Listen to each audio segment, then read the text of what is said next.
Don't be stupid, boys. Turn off Clyde, support your side.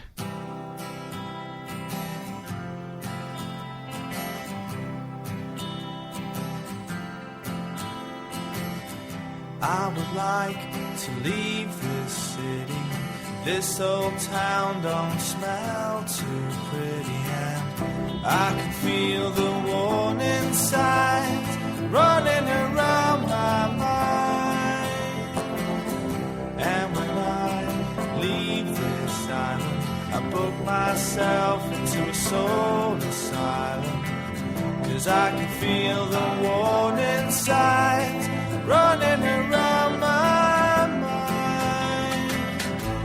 So here I go, I'm still scratching around in the same old hole. My body feels young, but my mind is very old. So what do you say? You can't give me the dreams that are mine anyway.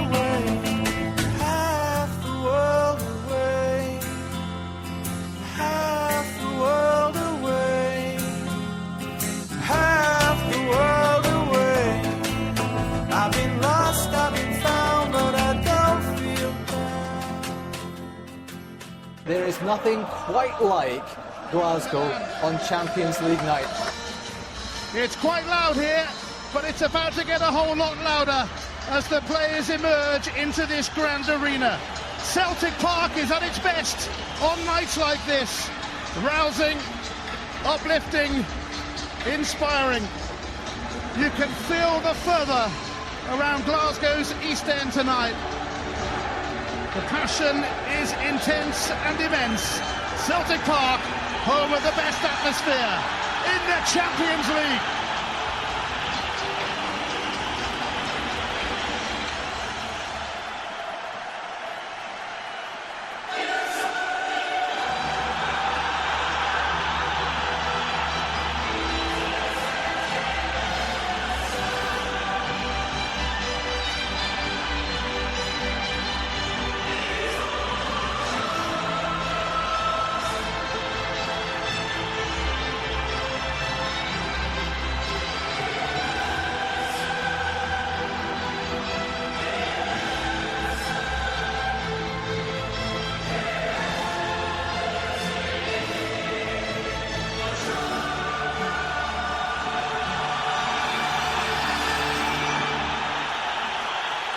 Wow, this is high stakes European football. Stokes in, Sailorson makes contact. Veltman doesn't, but Sithelson does. Ambrose, Samaras, Stokes, penalty! It's one mighty kick. It's James Forrest, and Celtic were due a moment like that in the Champions League this season. They have the lead at a crucial time against Ajax. Densville. It's Veltman, who might have got a yellow card himself as well in that major melee surrounding the penalty.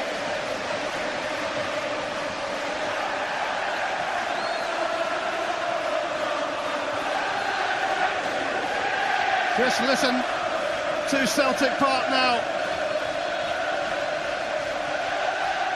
I don't think anybody heard the half-time whistle. Group. Samaras. Samaras in the clear. Blocked by Veltman. Kyle! Diverted in! 2-0 to Celtic! And they are not giving up on their Champions League dreams yet! Surely a case of too little, too late for Ajax. Samaras on the mission. It is over! Celtic are alive and kicking in the Champions League this season. They should have got something in Milan. They might have got something off Barcelona. Well, it came good tonight with James Forrest scoring a cracking penalty just before half-time. And then Biram Kyle's strike deflected in. Fraser Forster beaten by Schöner at the end, but it was too late for the champions of Holland. It's the champions of Scotland who have revived their campaign in this competition.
Good day, good evening, good afternoon or good morning, wherever you are in the world. You are listening to the Half the World Away Celtic podcast from Hail Hail Media. My name's Kevin O'Neill and I'm based in Mandurah in Western Australia. I'm originally from Coatbridge and all the way over the other side of the country in this fine nation of Australia in sunny Melbourne, Victoria is my good friend Mr. Patrick Close. G'day, Pat. Kev, I'm in the Northern Territory today. Oh, wait a minute, sorry, yes, no, you're from there. You're from, we'll come on. I'm from Melbourne. So where are we this time, Kev? Mr. Patrick Close. How are you, Pat? I'm fine and dandy, yeah. I'm from Melbourne, but I'm not actually in Melbourne, obviously. Oh, you can probably hear the sea. We'll the sea explain kind of, this in a second, where we're broadcasting from tonight, I should say. You can probably hear the waves sort of licking against the beach house, you know, just whoosh. Are they licking, Pat, are they? Aye. Right, come on in that again. Quite appropriate, isn't it? Right, okay.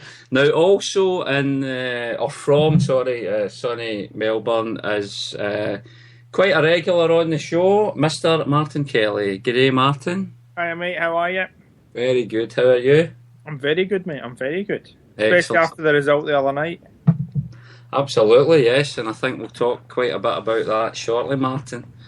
Now, also joining me in the Sun's studio in sunny Mandurah here is my friend who's been on the show before. He's down from Geraldton in Western Australia as well, Mr. Jimmy Malky Malcolmson. G'day, Jim. G-Day boys, how are you all doing? G-Day, mate. Hey, Jim had a long... He's still in our part there. He's still in our part, Kev. G-Day? No, That's my patter. That's actually Jim's part. I stole his part with the G-Day. Yeah, I stole that, mate. I said that was 6 years ago when I first came here. My boss said to me one day, excuse me, Jim, it's actually Giddy. And I said, actually, no, I'm just taking a piss. I thought you did actually think it was G-Day. No. Ah, right, okay. But it's good anyway. G'day anyway, Jim. Good day, mate. Jim's had a big long drive down from Geraldton. He got here about an hour ago. And but now we're all set up in the Sun's studio bedroom, so hopefully there won't be any technical difficulties like we had 5 minutes prior to the show when I was panicking. But Pat managed to sort us out, and so did my son when he came in. Yeah. So anyway, here we are, and we're broadcasting. Well, before we tell you what we're broadcasting for, a big thank you to Patrick for once again another wonderful intro, Pat. You managed to do some fantastic DJ skills with your mixing of Oasis Roll With It. I thought it was pretty clever. I was quite pleased with the end result. Yeah, I was quite pleased with that one. So my best one yet, maybe? No, the Scottish Cup one was pretty good. I did like that one last time. I wouldn't say it's your best. Yeah, the mixing was very, very good, but I think there's been better. Oh, cheers. Thanks, Kev. Yeah. So sort yourself out for next time. I'll try my best, yeah. No, it was good, Pat. It was. I listened to it last night. Pat had sent it through to me last night. I had a little listen to it, so I know Martin's listened to it. Jim, you've probably not had the chance yet, but you can hear it back. I've not heard of me, but I'm sure you just roll with it. Oh, hey. But now we've got a little outro as well, Kev. So a bit of a tribute to the guys that are heading over the sea for the next game. So we'll talk about that near the end of it. Well, what I'll maybe do just now is then say to people that if all 4 people that are listening, which is probably us, but if you are listening in live just now back in the Costs or anywhere else in the world for that matter, the best way to interact with us tonight is through probably Twitter. You can send your tweets to @halftheworld88. So any comments you've got at all or any questions, you can tweet us there. We've also got the chat room open on Spreaker as well. Pat will keep his eye on that, wouldn't you, Pat? I will indeed. And hello to Toby Jug, which is a nice little name, and Gary Boy's in there as well. So Gary's going to call in a bit later, he says. Excellent. That's all good. Now, also, if you do want to Skype us like Gary Boy's maybe going to do later on, you can also, our Skype name is halftheworld88 as well. So if you want to just come onto the show and join in the crack, you're more than welcome. What we always say though is usually when we've got about 4, maybe 5 people on a Skype call, we sometimes have some dropping out and some technical difficulties, so just bear that in mind, however many are on the show, but we'll see how we go. But anyway, Pat gave a little hint there as to the outro for some of the boys heading over to the Ajax game in a couple of weeks' time. See if you can guess what the outro might be. Send us your tweets to @halftheworld88, and whoever's first in with the correct answer will win a special prize. Yet to be decided, but you win a special prize. Right, anyway, Patrick, we're not broadcasting from our respective homes in Western Australia and Victoria. We're broadcasting this time from the sunny and stormy city of Darwin in the Northern Territory, are we? But what suburb in Darwin are we actually broadcasting from tonight? Keep it clean. Well, just Kev, is this going to be an explicit one? Is it? Should we just we're broadcasting from we're broadcasting I don't think live. it should be, because this is just the name of a suburb in Darwin. So it's very true. It's very true. So this time in the show, because obviously just to explain to people what we do, we're trying to sort of promote the whole thing about Australia, and just educating people overseas and non-Australians about just the different places, some interesting places in Yeah. Australia. So And it's a wonderful country, and we like to get around all states in the country and territories. that's right. And so this time we're in the Northern Territory, Kev, where it's a beautiful place in Darwin. I've never been there before, but my sister-in-law lives up there now, so she Lives loves here the place. now, you mean? Lives here now. Lives here now, sorry, yeah, lives here now, Yeah, yep. yeah. So we just thought we'd have a look around and see, where could we broadcast live from, just to get the best reception. So we Absolutely. stuck with Fanny Bay. Fanny Bay. Fanny Yeah. Bay, yep. So we're in Fanny Bay in Darwin. So anybody who's interested in Fanny Bay, you'll see it's such a suburb in Darwin. Yeah. It's got a jail, so there's a Fanny Bay jail. There is. And there's a racetrack, so you can go fanny racing in Fanny Bay racetrack. And there's some tribute to some guy I've never heard of. It's all very interesting stuff. Not a big place, Kev. There's only population. I think the 2006 census was 2,640. Yeah, I think you're about right there. The postcode is 0820, I think, as well. That's just weird, though. Why would you have... Anyway. What would you say?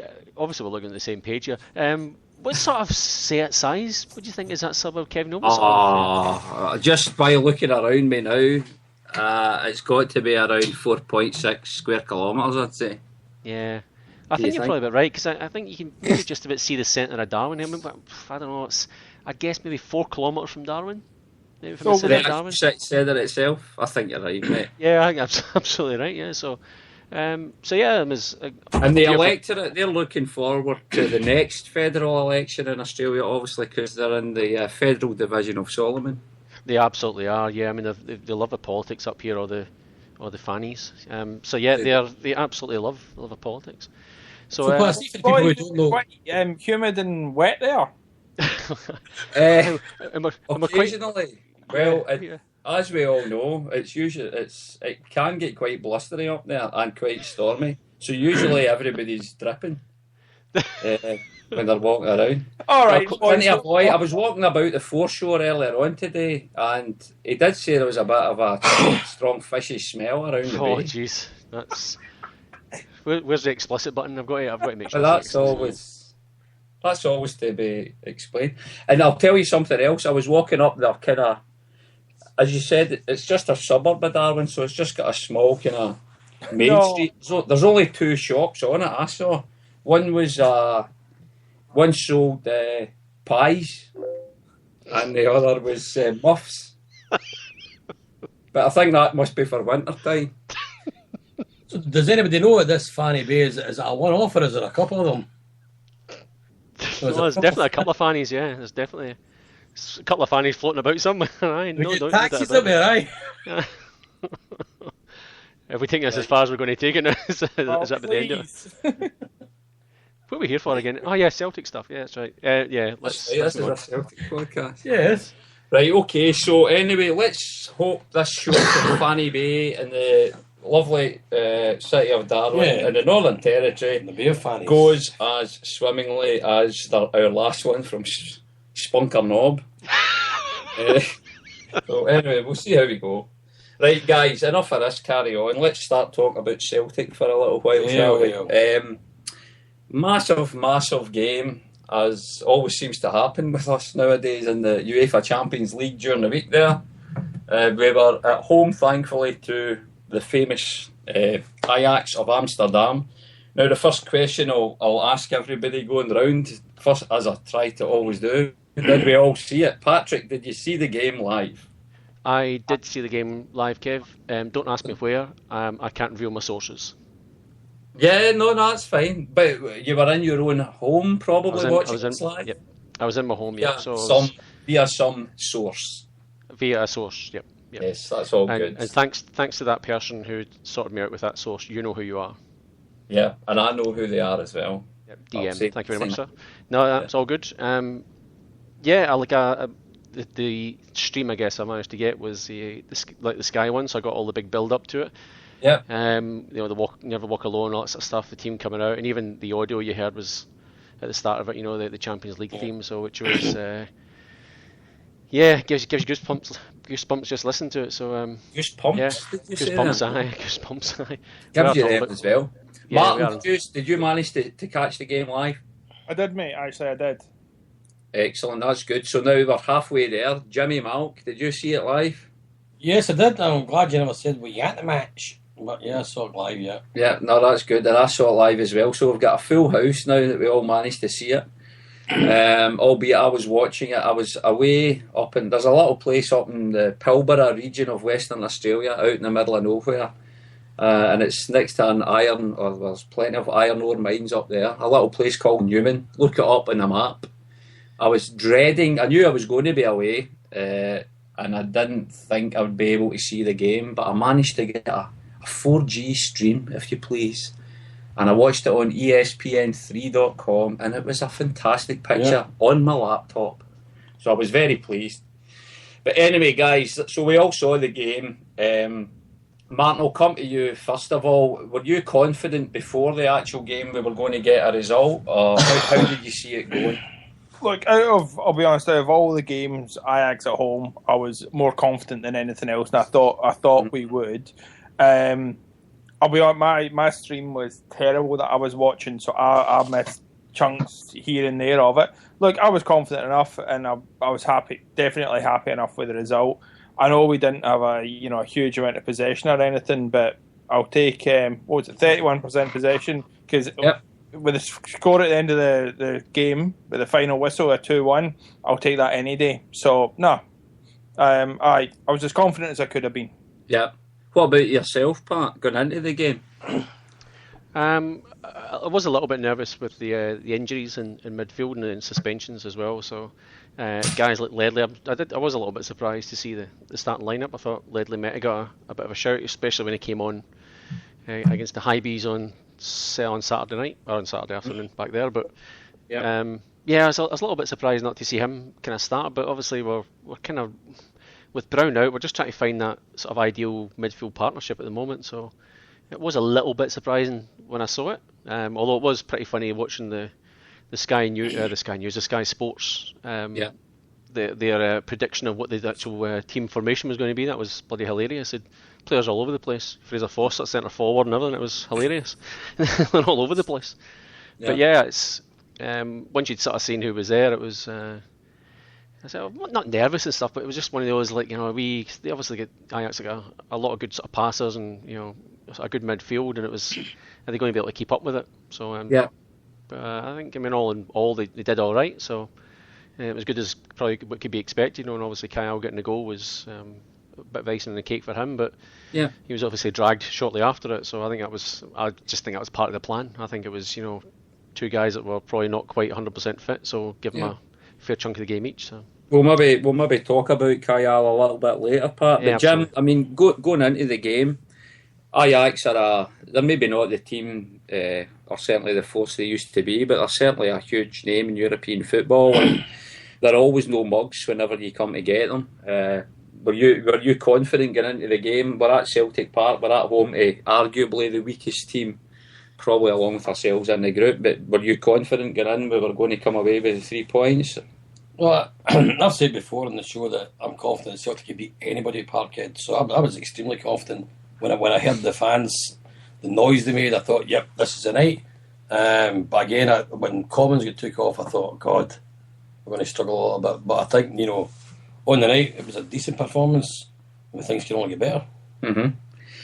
I mean, I'm always the voice of probably pessimism and doom and gloom when it comes to us, because I was a little bit apprehensive, guys, going into the game, I'll be honest. I think because everybody would seem to see Ajax was going to be there as the whipping boys, and it was going to be, we were at home and all the rest of it, and it was going to be a fairly cruisy result. They were very unfortunate not to actually beat AC Milan in their previous game. So I had as I always do before these big games, I was a bit apprehensive, a bit nervous before the game.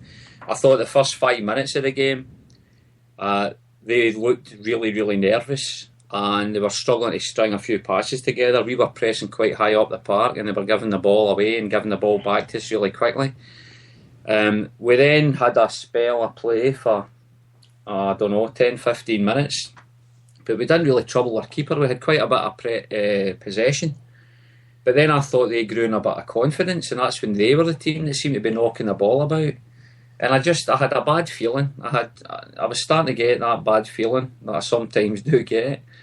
And I think the way the game went, and then we got that penalty just before half time, which could not have come at a better time, to be honest. Now, we'll maybe start talking about the goals themselves just now, but I thought James Forrest, his coolness for the actual penalty itself, you've got to take your hat off to the wee man, because there was a lot of posturing going on. There was a lot of time wasting just to try to put additional pressure on him. The keeper, once the ref had spoken to a few of their defenders, then the keeper decided he'd get in on the act to just delay things even further. But the way the wee man slotted it away was just superb, to be honest. He couldn't have picked his spot any better, and it just shows that for all he's a young guy, young player, he certainly wasn't overawed or intimidated by what they were trying to do. So to get the goal at that time was superb. Do we all think it was a definite penalty? Pat, do you think it was a stonewaller? For me, absolutely. Even there was nothing in it from initially when you see the thing happening live, and then even all the replays just confirmed it. I've got no idea what they were arguing about. I think the guy knew he'd been duped, and there was enough contact and the referee was in the right spot. So there could be no criticism from that regard either. I mean, the referee was letting a lot go. Yeah. So I wouldn't have been surprised if he had let it go, but yeah, there was no doubt in my eyes. I don't think if he hadn't given a penalty for that, we'd still be scheming now about it. Jim, did you have any different view on it? No, definitely. Contact made, that's it. I mean, we've had penalties given against us in the past that's weaker than that, so... Yeah. Penalty. Martin, stonewaller? Like stonewaller, you tackle somebody in the area and don't get the ball clear, and they go down, it's a stonewaller, and I thought, aye, stonewaller. No, I know, so I totally agree with Pat. I think the position of the ref was perfect, so there was no... with somebody in his way, was it a dodgy angle? He was in the perfect spot. And also, bang, it wasn't, he took a second or two, straight away, it was a penalty, and that was just it. So, aye. I think Stokes, he was pretty cute, I think. And Stokes, he can be quite cute when he's in that position. I think it was a really silly challenge, or a silly attempted challenge by the defender, actually. And put it this way, he made it very easy for the referee, because there was a huge amount of contact. I wouldn't have said it was cynical or anything like that, but it was just a silly, badly judged challenge, and he paid the price for it, the guy. So guys, we were 1-0 up at half time. Sorry, I was just going to say also, but I think taking the penalty, he's young enough that he wasn't bothered by that. I think if you'd got an older player and all that screwing around, that might have got to them. But the young fella's almost so young that he doesn't care. He's probably not the right term, but he doesn't get, he doesn't get the shit. If I miss this, I'm in a bit of trouble type thing. So I think actually getting him to take it was an absolute winner. It's a good point, Martin, but and I see what you're saying. I think usually for that scenario, you're talking about a boy, maybe likes a Tony Watt, that hardly ever features. They come in and James Forrest has been round about the first team. Let's face it, he's near enough been a first team regular for quite a while now. You're spot on. He's really young, but I don't see James Forrest as an inexperienced youngster in our team now. He's got a huge amount of experience compared to a lot of boys his age. I was reading an article on him yesterday, I think it was, and he was talking about he actually asked Neil Lennon if he can take the penalties in the absence of Collins, because he said he's never missed a penalty in his life. And he was talking about the shenanigans and saying, doesn't matter what was going on. He says, I knew as soon as the referee pointed towards that spot, I knew it was going to be a goal. There you go. That's he what said, you want that. I've never missed a penalty in my life. He said, I know it's different taking penalties for under 19s and all that. He says, but in front of 60,000 fans, he says, I knew I was scoring. And he's only taken 2 penalties in his life.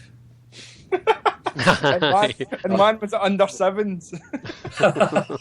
No, but that's what I mean. He's not got that, he misses a couple, suddenly it starts to play with his head and he's worried about this or that. He is, that's exactly what I was saying. Cocky enough to go, of course I'm going to score it. What's the issue? Yeah. You know? I mean, Chris Commons is our I guess, official penalty taker, I suppose. And he has stuck them away quite well in the past. But, I mean, if that starts spot on, Jim, you wouldn't hesitate. Well, it doesn't say how many he took actually. But yeah, 2. The confidence levels are high. Yeah, but I mean, if he had, and that, to be honest, guys, that's what you want. As soon as there's especially a game like that, you want guys to be able to step up and they've got the confidence to do it. I always remember seeing certain Celtic players shying away, captains shying away from picking that ball up when a penalty was awarded because they just, for whatever reason, they just did not feel confident they were going to beat a guy from 12 yards. Yeah.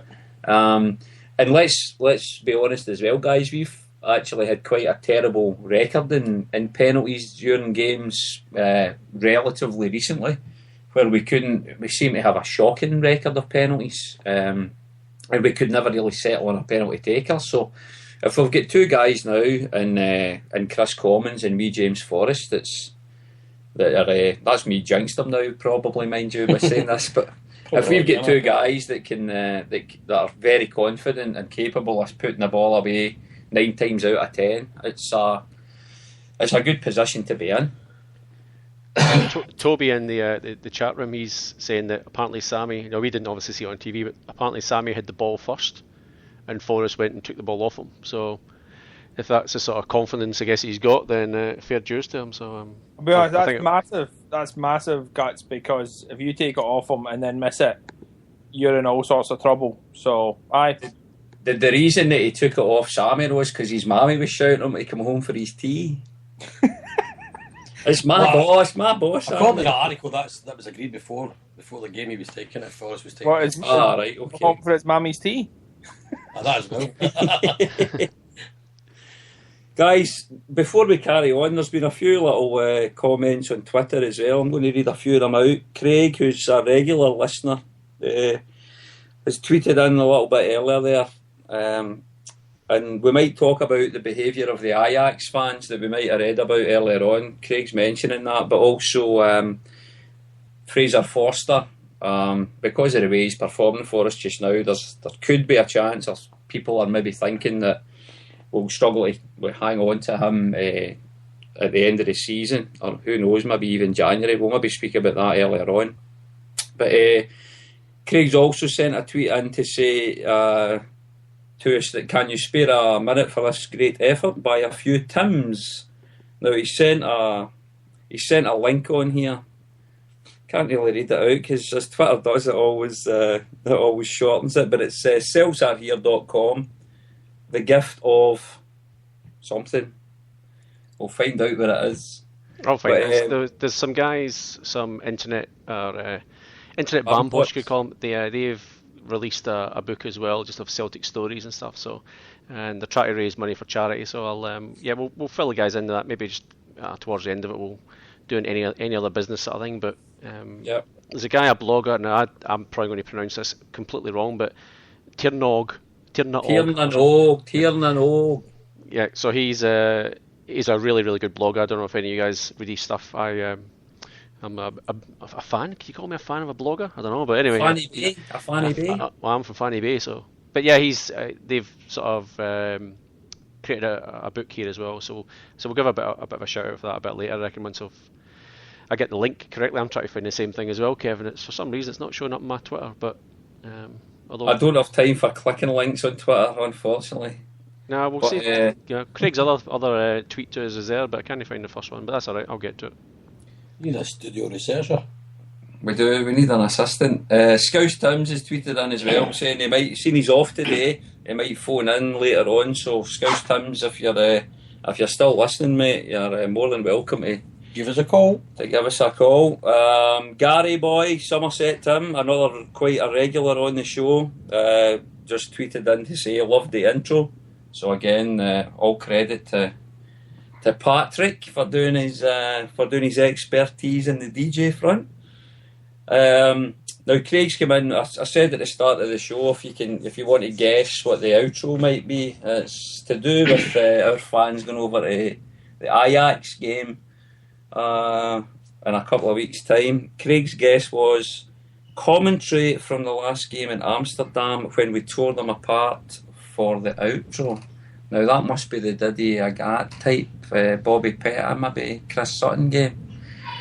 Was he correct? Was he correct? Ba-boom. That was 2000, was it not? In about 2000? It was Martin. 2001?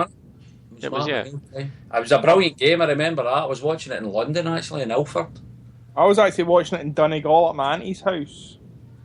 Superb game, wasn't it? Oh, brilliant. Absolutely brilliant. But Craig, sorry, mate. It was a good guess. What was the guy on the catchphrase called? The old boy from the north.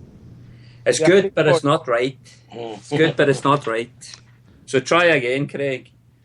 Now, we also had a tweet from a guy called, I think it's Tobias Juggs here, at Tobias Juggs, John Derek Flanagan. He says, is Jim the Jim who worked in PYP Boys? If that's John Flanagan for the wee men, Lilybank, and he drinks the Toby Jug, aye, John, it's Jim. You see Razan and Mev, they'll tell you I've been here for 6 years anyway. Hope you're doing well, John. There you go. Well, anyway, there you go. So you've got a fan there, Jim. Mm-hmm. We need to get you on more so we can have one additional listener. A fan, eh? A fanny bay. A fanny bay. No, you, John. Jim Rennox has tweeted in, and I think that's a bit critical of us, Kev. I don't know what he's talking about. He says we're still lacking creativity in the middle. Well, that's a bit harsh. Because that's I'm sitting on the outside. That's a bit harsh, Jim boy. Jeez. It's a good point, no, Jim. Right, let's talk a little bit more about the game, guys, and let's talk about Jim Rennock's point that he's tweeted in there as well. Well, actually, let's wind back because you went straight from the start of the game to half time, pretty much. Scoring a goal, aye. Well, I mean, again, I know we are going to talk a little bit later about Kyle, but his chase back, pretty much. I don't know, my heart was my mouth going, oh no. Yeah. I just did not think he was going to get it. He's chasing back, and I just thought this guy's going to stick a toe in and he's going to get sent off. That was my initial instinct when I see him chasing back. But fair dues to the guy. It was a fair effort to stream back. I've no idea where the defence was. It was one that be seen for flipping miles. But it's a credit to the guy for chasing back. But otherwise, I think a very, very different game. It came from a corner for us or something like that, didn't it? And we had quite a few people up the park. I'm sure it was a corner, and he was the kind of guy hanging back. Usually it's Adam Matthews that hangs back for corners and things like that, but poor Kyle was caught out near enough on his own, and I must admit I was quite impressed by his pace to get back. Now, whether it's because I've never thought Kyle was a pacey player, but we don't know what that guy, the Ajax guy that was running through or trying to run through, how fast he is, but I was impressed that he got back. I didn't think that Kyle was going to make a really dodgy challenge, that he was going to get sent off or anything like that, but I was just surprised he actually got to it. So, but yeah, it was a great challenge, Pat. It was a great challenge. You got to think as well, like they even earlier in the game, they obviously hit the post as well, which, I don't know, I can actually still remember the corner when it was coming in. Yeah. Maybe it was a free kick. When the cross was coming in, I was thinking to myself, this guy's just floating in the back post. Yeah. And I do recall Lustig actually looking over his shoulder and he saw him there, but Lustig's done the right thing. He's tucked in to get pretty much the last man. Mm-hmm. But again, that goes in, and it's a very different game. But I still reckon they were talking on TV about it. Like it was really unlucky. So I actually reckon Foster was going to get it. If you look at me, he was in the right position to basically repel that ball. If it was technically, I suppose the post is that on target. I don't really know, but if the ball was actually in the inside of the post, I still reckon he was there to get it.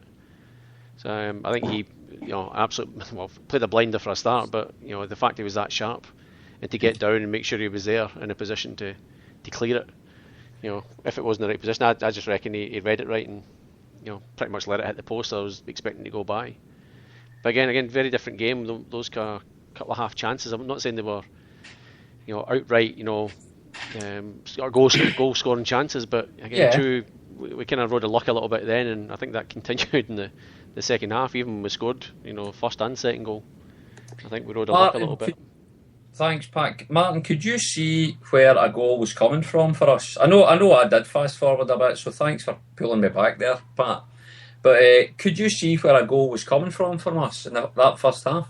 Look, I thought we were doing all right, but they had they did have so much possession that I thought it would have to be something a bit special, or something a bit a penalty, or a free kick or something. But I suppose, and look, with the possession they had, I'm a bit torn. I thought we played well and we played to our strengths, but there wasn't a lot of that. And Pat's right. I think it was one off the post and a couple of others, and suddenly it is a very, very different game if they do hit it. But look, I'm still leaving the game going, I'm happy with that. Certainly the first half. And look, the perfect time, or I actually think, if you're going to finish a half, let's finish it with a goal type thing. But I thought we were doing all right, and I did think get something somewhere. Yeah. What about yourself, Jim? I mean, it was quite. I think I mentioned earlier on, we started really well, but then Ajax started to get into it a little bit. But could you see where a goal was coming from us? I didn't really think we troubled their keeper at all in that first half. Could you see a goal coming? I don't think I was actually sitting thinking about when it's going to come, how's it going to come. But I think in terms of like team development, for once we had Van Dijk in the back and Ambrose playing reasonably well. I've kind of always rated Kyle. I was really chuffed that he went off the park. It was kind of really a bit in Lennon's face, so I'm pleased at that. But I think in those type of games, coming off the back of a bad performance, with Barcelona, not really kicking a ball, back in front of all those fans, coming after the performance of drawn against Hibs, and we're relatively probably half a new team there. So I think they've done remarkably well getting the win in the end up and just plugging away that and no panicking. But I guess when you look at it, you've got to be concerned that they were no clicking. But I still reckon we're still a relatively young team in terms of being on the park together. So, But I don't think I never sat there and thought will it be a penalty, will it be a fluke? I guess the only one time I did think that a free kick's going to be the goal. That'd be it, Mulgrew maybe. I reckon Lennon saw something. The fact that he's went out with the tactic of pressing them and hustling and chasing from defence all the way to forward. So that was kind of the tactic he was, deploying. That maybe he saw that as a bit of a weakness where we could try and get something.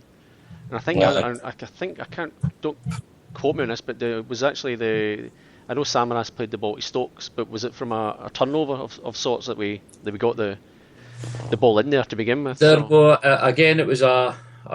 pretty certain it was a corner that came in and they kind of cleared it, and I think it was Ambrose knocked it down, headed it down to Sammy. That's right. Sammy flicked it out to Stokes, and that's where it came from, to be honest. Yep. But you think of the guys like Stokes and Pookie. I mean, I don't think Pookie did a great game, but obviously he went out and that was one of the tactics is that even when they get the ball in defence, just close them down. I mean, that'll work against some teams, and obviously that's what you saw. I mean, Ajax, I read something about they play the Barcelona style, but obviously not to the same sort of standard. So if you can get guys and the young players, I mean, I know Jim was talking just now about our team is still a young team. I think their average age was something like 22. Yeah. I read it. It was one guy. Was it De Jong? I can't remember now, but they took out one player. That wasn't De Jong. There was another guy in the team. You take him out, and the average age of theirs was 22.4 or something. Yeah. So if you can get those guys and you can get them panicking, big crowd and stuff like that, and everyone, you probably heard the thing at the start with the commentaries. It's the best atmosphere in the Champions League. If you can get that sort of intimidation on guys, and I think that's maybe where they were. I think you're right, Kev. They were a bit nervous to begin with. Yeah. But once if you don't score early, then good teams like that will just come back into it. They're no slouches. You know what I mean? So. Yeah, you're right. Once they get over that fear factor, and I think it's no coincidence that, as you mentioned, Pat, they are such a young team, Ajax. Those players would never have experienced that kind of atmosphere, especially at Celtic Park before. So I think they were maybe a little bit intimidated. I think what we probably needed within that first 5 minutes was not only were we closing them down, and we were doing that well, they did make a couple of nervous mistakes. If we'd have managed to trouble their keeper, or come in with a chance of a close call or a shot that just whizzed over the bar, or just I think they might have had to think twice as well. But I think they managed, because we didn't really trouble their keeper within that opening spell. I think they grew in confidence earlier than we would have really liked them to. And that's when they did start knocking the ball about. And I mean, let's face it, guys, they were actually controlling. They controlled most of that first half. They had more possession. They were knocking the ball. Okay, maybe they didn't trouble us too badly, but again, there was a couple of real world-class saves from Foster thrown into the mix. That on another day, those chances could go in. And as we said earlier on, it's a completely different ball game. So anyway, we've kind of talked about that first half, and we talked earlier on about James Forrest's cool penalty. So we're 1-0 up at half time, and well, every Celtic fan is over the moon, delighted. We're a goal up in the Champions League at home to a fairly decent team. We come out in the second half, and the way that second half starts, within not too long, actually, I think it was about 8 minutes into the second half, there was a bit of sloppy defending, I suppose. They didn't really clear it too well. Mr. Baram Kayal steps up, hits a shot, gets a bit of a wicked deflection, and before you know it, we're 2-0 up. Now, I said earlier on, could we see where there was a goal coming from? That was the old, as they say, the little fillip that we really needed to think, my God, here we go. This is a game that we're certainly not in complete control of, but we find ourselves 2-0 up. Martin, did you think the game was all over when that goal went in? No, because I've seen too many games that Celtic have. Yeah. Don't get me wrong, at that point, 2-0, it's going to be hard for them to come back from, but I certainly wasn't all getting the cigars out and smoking on the terrace at that time. Yeah. But look, I thought, right, we're in the box seat here, and it's sort of, I suppose the comment would be it's ours to lose then, rather than theirs to win. I thought we were lucky with the deflection, but you know what? It's about time we had some of that but luck. So, I'm happy with that. No, that's a good call. I mean, Pat, the shot from Kayal to put us 2-0 up, it was a decent strike. Was the keeper saving it if it didn't take that wicked deflection? Absolutely. Yeah. It would have to be an absolute fluffer who was going to let that one through. It was, it wasn't your typical strike, with the laces. It was a side foot, pretty much. Almost a fairly strong back pass, pretty much. So, I think Martin called it as well. It was sometimes you need a little bit of luck, and let's face it, we had a bit of bad luck with a wicked deflection again in previous games. So, absolutely. I mean, that's you sort of look at it. The people obviously say it that these things kind of balance out, and I think the lack of luck we had in the previous couple of games, I think it all came back and evened itself out against Ajax, because I think it was not just that one, but I think there was some other chances they had as well that you could say it was bad finishing. I mean, I guess we'll talk about it as a second half, but you might say it was bad finishing. But there was Foster was immense. Let's face it. We will come on and talk about him as well. But that was, I think, the luck. I mean, you think of the Milan game and the absolute horrible deflection and stuff like that we got. Yeah. And that just pretty much just evens itself out. So glad. I mean, you take it. The thing I found funny was that David Provan, I think, was the only person in the whole world watching that game that didn't see a deflection. Because instantly, as soon as I saw it, I knew it was deflected. And the commentator knew it was deflected, and I think probably all you guys knew it was deflected. But David Provan, he's bagging the goalkeeper. De Boer will be very unhappy with his goalkeeper with this one. It's taking like a 40-degree bounce off the guy's leg. Anyway, never mind. But yeah, you take it. If it's there, you take it. Absolutely. Now, we were 2-0 up then, Jim. Was the game dead and buried in your view at that time? Well, before the game, as I say, I couldn't see us losing the game anyway. But, as the game was going, you're like, is the goal going to come? When's it going to come? When you get that second one and that deflection, you're sitting there saying, good, a bit of luck at last. It's gone our way for a change. Mm-hmm. And for the rest of the game, I was a lot more relaxed, and you and I were texting each other quite a lot, Yeah. you know, and Yeah. we were saying, you know, things like they lacked a bit of belief or something. There was something lacking on the park. And then, all of a sudden, they scored that goal at the end. You're like, oh no, you know. But at that point, 2-0, I thought, well, that's it. So I'm just sitting there thinking, how many points did Milan need to lose? Keeping an eye on the score with them, all, you know, all night. Yeah. So I thought it was over. But of course, as the game went on, Ajax did create another few chances. Now there was a couple of cracking saves again by Forster. They were put into a few goal scoring positions, mainly through the little Pat. You mentioned this earlier on. The way Ajax play their football is the Barca way. It's probably Barca play the football the Dutch way, and that's where Barca took their kind of football style from. But there was some really kind of obvious little ticky-tacky 1-2s at the edge of the box that sent their boy free, and they had clear shots in goal. They definitely missed a few sitters, and we've been joined by Somerset Tim, Gary boy. So Gary, I'm going to come straight to you and put you on the spot. Were they clear-cut sitters, or were they just, you know, decent chances that they were unlucky with them, Ajax? Well, I think they were more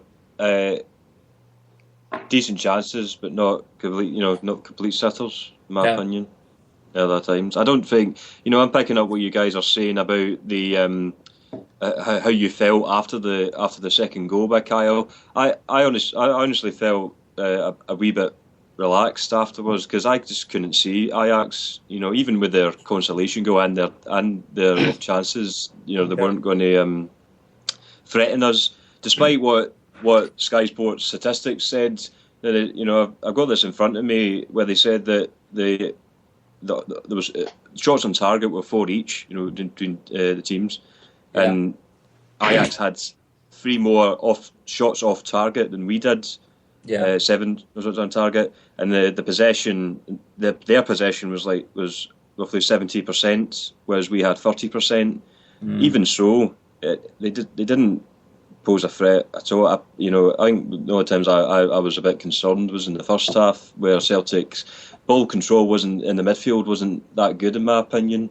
You know, they seemed to, you know, it was either the ball they were playing is getting lighter, or they just didn't have the knack to control that ball.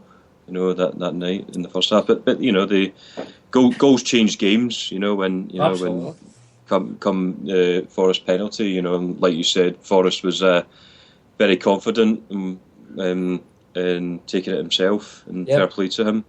And Kyle, not just for his goal, but his I think he's really trying to fight for his place. Well, some of the guys in the Foresters said so, and I agree. And no, he was good at the back, good going forward, solid player. Well, I think. Sorry, go on. Carry on. No, on you go, Gary. Finish off there. No, I think. I mean, we're talking about who was the best player in the park. I think Samaras was the most hardworking. Once again, the most hardworking guy in the park. Mm-hmm. And I know people were saying one guy argued that he was a bit greedy in the game, but I think he only. I just wondered if the guys in midfield were are still getting used to Samaras' pace when he runs from the halfway line, you know, and once he's running, then they have to catch up with him, you know, come towards the penalty box. I don't think he's greedy. I think he's just doing what he has to do. He doesn't hide. It's part of Sammy's game, I think, Gary. Sammy's he's definitely, and I think we would all probably agree on this now, Sammy's not an out-and-out striker, that's for sure. He's most effective when he's got the ball wide on the left, and he's running at guys and he's trying to take players on. That's probably his most effective position. But there's quite a few, and it was mentioned during the week there as well. But you see it happening quite a lot with Sammy. He's kind of hit and miss sometimes. Sometimes he's unplayable, and he'll run around players and he'll get around them no problem. But I don't know, was it Davy Provan that said it? But he does play when he's running at them. He's got the head down, and sometimes he just kind of runs the ball out of play like a real schoolboy kind of thing. He's got the pace. He's got plenty of pace, and that's the main skill that gets him by the guys. He'll knock it past somebody and he'll run, and that can work to an extent. But if you're running out a pitch, that ball's always going to get carried out, whether it's the byline or whether it's the sideline. Catch the pigeon. Catch the pigeon indeed. Yeah. But I mean, there were a few occasions the other night. It was quite frustrating because I think there was a couple of occasions he ran it out over the byline, and there was one occasion when he was under no real pressure at all. I'm sure he was trying to take it out from defence, and he was basically running the way the ball was facing. He was heading out diagonally, and he ran the thing out for a shy. And I thought, Christ's sakes, Sammy, look, turn inside or find something. And sometimes he does frustrate me because he'll play with the head down. Aye. And I think, sometimes it works for him, and there's no doubt in the guy's ability, but sometimes you just think, is this the guy that was world class last week? He's just, he sometimes doesn't have the consistency. Now, Gary, you touched as well on, you were talking about Kyle's performance, and we mentioned this earlier on Jim Rennock's tweet, when he tweeted in, he was saying that we're still maybe lacking creativity in the middle of the park. Now, I'm going to ask you all your thoughts on this just now, because I personally think we've been lacking creativity for quite some time in the middle of the park. Kyle had, in many people's opinions, a fantastic game the other night, and I see, in fact, Pat, you'd sent us a link as well. I cannot believe it was the Daily Record though, mate. The old DR, the Dirty Ranger that you sent us through. I didn't make you read it, Kay. I didn't make you read it. I just sent you a link, did I? Oh, mate, well, you shouldn't be polluting my laptop like this, mate. You shouldn't. But anyway, apparently Neil Lennon's been saying that, in fact, I shall quote, Neil Lennon is purring now Celtic Tiger Baram Kayal has his bite back, right? Now, I'm saying that's a quote, right? That's obviously not come from Neil Lennon himself. This is some mug with the Daily Ranger. But anyway, there is a view that Craig Swan's view, funnily enough, that obviously Kyle's had an outstanding game during the week there. Now, I'll be honest with you guys, I am a huge fan, or I have been a huge fan of Baram Kyle. I think if you listen to previous podcasts, I've always said that, and he did have a spell before he had his injury that he was absolutely outstanding for us. Now, I've not seen that same player back, and even the other night, I thought he was okay, but that's all he was. He was okay. I thought the goal, it wasn't a rasper at all. He hit it well, he caught it well, he hit the target. But again, if that deflection doesn't happen, as Pat, you said it earlier on, that's rolling into the boy's hands. Now, he took another shot later on as well from maybe about, 25 yards out. And he's not quite caught it as well. Fair play to him for taking it on. He'd scored a goal, he had the confidence. But again, it's rolled into the keeper's arms. Now, not that I'm saying I'm expecting tons of goals out of Kyle, but for me, he's not got back to the Kyle that we'd seen a season and a half ago. He's just, I don't know what it is. I don't know, is he still not quite fully fit? That's probably a part of it, but he seems to be lacking a bit of confidence because he's been in and out the team as well, even since he has been fit. For me, Kyle's not necessarily the man to keep us ticking in the middle of the park. Charlie Mulgrew's come in fairly recently, and I believe he's had some great games for Scotland, I believe. They've been raving about him in that kind of midfield role. And to be fair, he's done quite well for us in that kind of midfield role to cover guys that are out injured as well. But again, Jim Rennock's point was there's not a huge amount of creativity in our midfield right now. Jimmy Malk, what's your own thoughts on our midfield right now? No, I think it's the players we have. They're kind of workmanlike, and I'm a big fan of Kyle's as well, or his potential anyway. And I think there's a few other factors that, when he first played, he was playing out his skin. Then he had the injury. Then when Yama came on board, found it hard to get back to the team. Now he's got his chance to get his spot back. But he's in along with a few other players who are just trying to gel with the rest of the team. So I reckon it's pretty hard in terms of that. And I just think, as I said earlier on, his attitude towards Lennon getting off the park when he gets subbed, he wasn't happy. And I think his performance there on the night will do him tons and tons of great stuff for his confidence. But we talk about luck as well, and I reckon in football, you make your own luck sometimes, and by that I mean being in the right place at the right time. Mm-hmm. And he put himself about, physically running about the park, trying to be in places. So I reckon he'll take a lot for that, and I'm hoping he will, because I reckon, I don't think we miss Wanyama or Hooper. We're always going to miss players that leave, but you need to make the best of what you've got. Mm-hmm. And with him there, if he can step up to the mark, I think he's got it. And I think confidence plays a lot in that.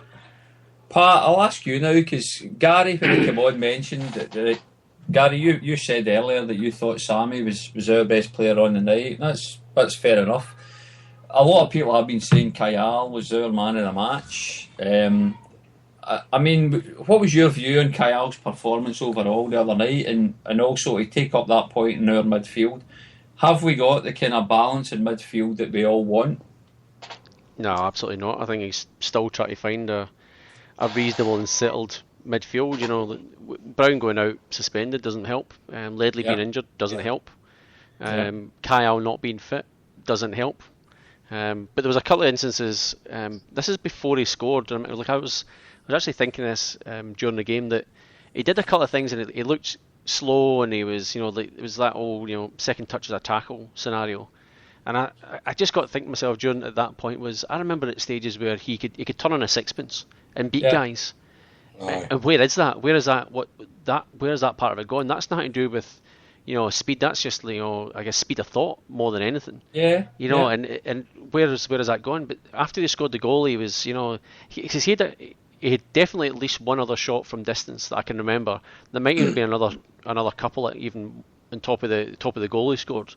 So he was certainly sort of pushing forward and stuff, but the way he's playing at the moment, he's not the answer. He did enough for to get us through that game. He did enough.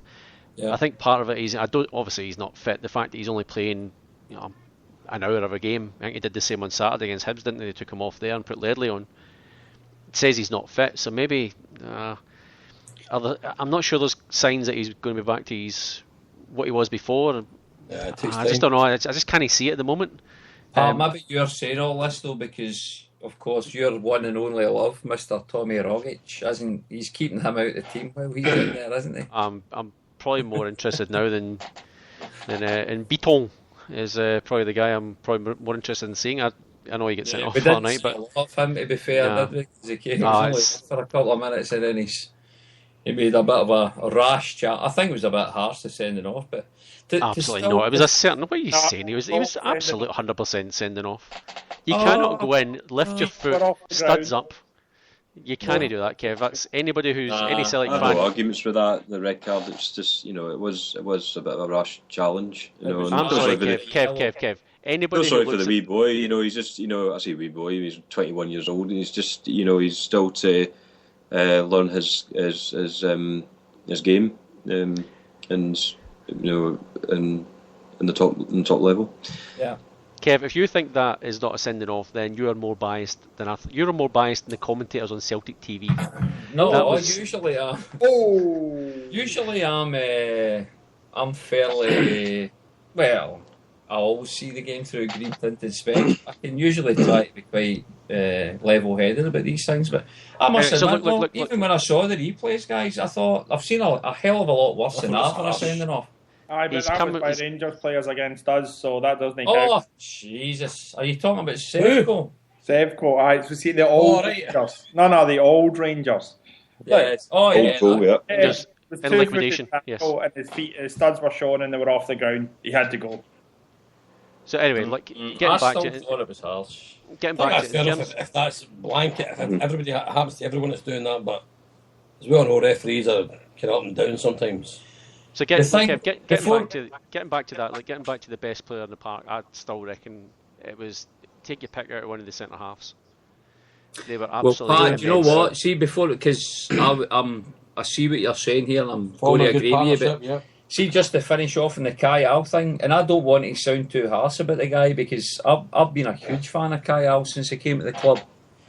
I think that maybe the disappointment for me was that there seems to be this kind of groundswell of, it was an outstanding game and he was superb. But Kyle has played far better games for us than he did the other night. He really has, and I haven't seen that from him for a little while. But there's been reasons for it. Yeah. I don't want to criticise the guy, but maybe what I'm trying to get at is I can't understand why some people that maybe didn't see the qualities that Kyle's got are starting to rave about the guy when he's nowhere near. Well, maybe that's a bit unfair. He's still not the player he was in his first season for Celtic. He will get there if he gets the chances, and he's more than capable. And I do believe that. And you mentioned it earlier on, Pat. He's got a great speed of thought. He's maybe not the paciest guy in the world, but he's got a great speed of thought, and he can turn on a sixpence, as they say. And I mean, confidence in games and confidence change, all that speed of thought as well. I just reckon, like, as a unit, it was a great performance because we won the game. And I still reckon we're still gelling together as a modern team. And the more results we get of that, wins breed confidence. And I think, it's a jigsaw puzzle. Maybe they're not all the answer we would love, but we're never going to get Messi's and stuff like that at County Parkhead. So, no. I reckon it's looking not too bad. Now, Pat, you mentioned about our defence, but just before we come on to that, I want to give this shout out. Brian Murray's taking the time to tweet in the show as well, and he's saying to give the @NY Fenian Boys, so that'll be the New York Fenian Boys, a shout out. Two of our members, Alan and Tommy. It's Manhattan CSC. Sorry? Manhattan CSC is. It's all good. NY Fenian Boys. Yep. Give them a shout out. Two of our members, Alan and Tommy, they're going to the Ajax game. The last time Alan was there at Champions League, they beat Spartak Moscow 3-2, so the omens are good. Hold on a ticket. And he also then says, I'll listen back to the rest of the show later because he's going the subway, going to the underground. Hail, says Brian. Well, thanks for tweeting in, Brian. There's the shout out as well. So hopefully the boys hear it back later on. Now, yeah, Pat, you had mentioned that our defence, in terms of man of the match performances, so what was the point you were maybe going to make about our defence there during the Ajax game? I just thought again, I saw one tweet from someone I think it was quite appropriate, was the best Dutch player in the park was ours. Big Virgil. Yep. I thought he was immense. So I know we're going to come on and talk about Forster later. It's part of of the little agenda we've got, but he's another one. How long are we going to see this guy? Because he's just come in and he's taking the bull by the horns, and he's like I said last podcast, is it? Yeah. If there's anyone in that team that's captain material, it's him. Mm-hmm. It was as soon as Brown's out of there. I know they gave it to Sammy the other night, but I would. There you go. There's a captain's armband. You're it. I just think he's immense. And although I think even Ambrose as well, like, he made one kind of half, I guess, mistake, gave him half a sniff, a chance, but. Same thing. He'd look 4 or 5 guys around about him, and there was not a Celtic player looking for the ball off him. Yeah. And so he can be criticised if he gave the ball away, but his teammates have to take a little bit of blame for that as well. He's not going to be the sort of guy that's beating 4 and 5 guys. He's going to look for the pass out to let someone else do it. So, I think between you and me, Kevin, we've been sort of pretty big supporters of Ambrose. For me, he was always just a guy who he was a good defender who was lacking confidence. Yeah. But and he's just bit by bit he's got it back, and I think Van Dijk has certainly helped that. The fact that the two of them, and is it the best partnership we're ever going to get? I don't know. I guess time will tell. But no, time will tell. At the moment, they're certainly complementing each other really, really well at the moment. So, and long may that continue. I just thought he was immense the whole game. In terms of man of the match, I'm going to rethink it. I reckon Foster was probably man of the match. I think he saved us enough chances to he saved enough. Yeah, That was then, going to be my shout, Foster. I just thought he was brilliant. Yep, I think he saved us on so many occasions, and he just looked so comfortable. It's one of those ones where a guy gets through and you don't think instantly. You know, like in years gone by, 1-on-1 with the keeper, you instantly think that it's going to be a goal. With this guy, you just don't. You think he's going to at least give half a chance. I think the only criticism I think they made the other night was the one where Kyle again sort of ran back. Is that he didn't come out of his box. It was probably there. I'm not sure it was there to take. I watched back parts of the game. I didn't watch that part of it. But whether the ball was there for him to come out and try and just to clear it, get out of it in a rose edge sort of thing, or I can't quite remember. I do remember Kyle having a go at someone. I don't know if it was him or not. It was Foster apparently that he was having a go at for not coming out, but it was still quite a way out for Foster to come off his line. So I'm not so sure if it would have been the right thing to do. But guys, see before we talk about that again, we've been talking about that central defensive partnership with Ambrose and Van Dijk, but I think I sent a tweet in. I can't remember what game we were playing there, but it was recently, and I was watching the game on Celtic TV, and I did send in a little tweet because they were I can't remember what they were talking about, but the short tweet I sent into them was basically that I personally, and I'm going to put the old money on the table here. Jinx it. For me, Virgil van Dijk is the best centre half I've ever seen at Celtic in my short but long lifetime is Paul Elliott, right? Now I know there's a lot will disagree with that, but I know there's plenty out there will agree with that. Now, my tweet in there was that if Virgil van Dijk is given the amount of time and he's there to hang about, Virgil van Dijk will become our best centre half ever, right? Big call to make so early in the boy's career, but see from what I've seen of Virgil van Dijk just now and what I remember of Paul Elliott when he first broke onto the scene at Celtic Park, Elliott took a wee while to settle in. This guy has settled in quicker than Paul Elliott did, but for me he shows some of the same attributes. The guy's very athletic, he's big, he's strong, he's got a great touch on the ball, he's composed. The guy he uses class. This guy wasn't in the Eredivisie team of the season that they put out for no reason. You know what I mean? Over a league campaign, the Dutch journalists voted him as being one of the best centre halves in that league. Now, in the short time he's been at Celtic, in the short number of games he's been involved in, this guy for me, he uses class. He controlled the game. Pat, you said earlier on there was that tweet that somebody said the best Dutch player on the park was Virgil van Dijk. I wouldn't hesitate to agree with that because I thought the guy was just outstanding, and he's only going to get better. Yep. He is only going to get better.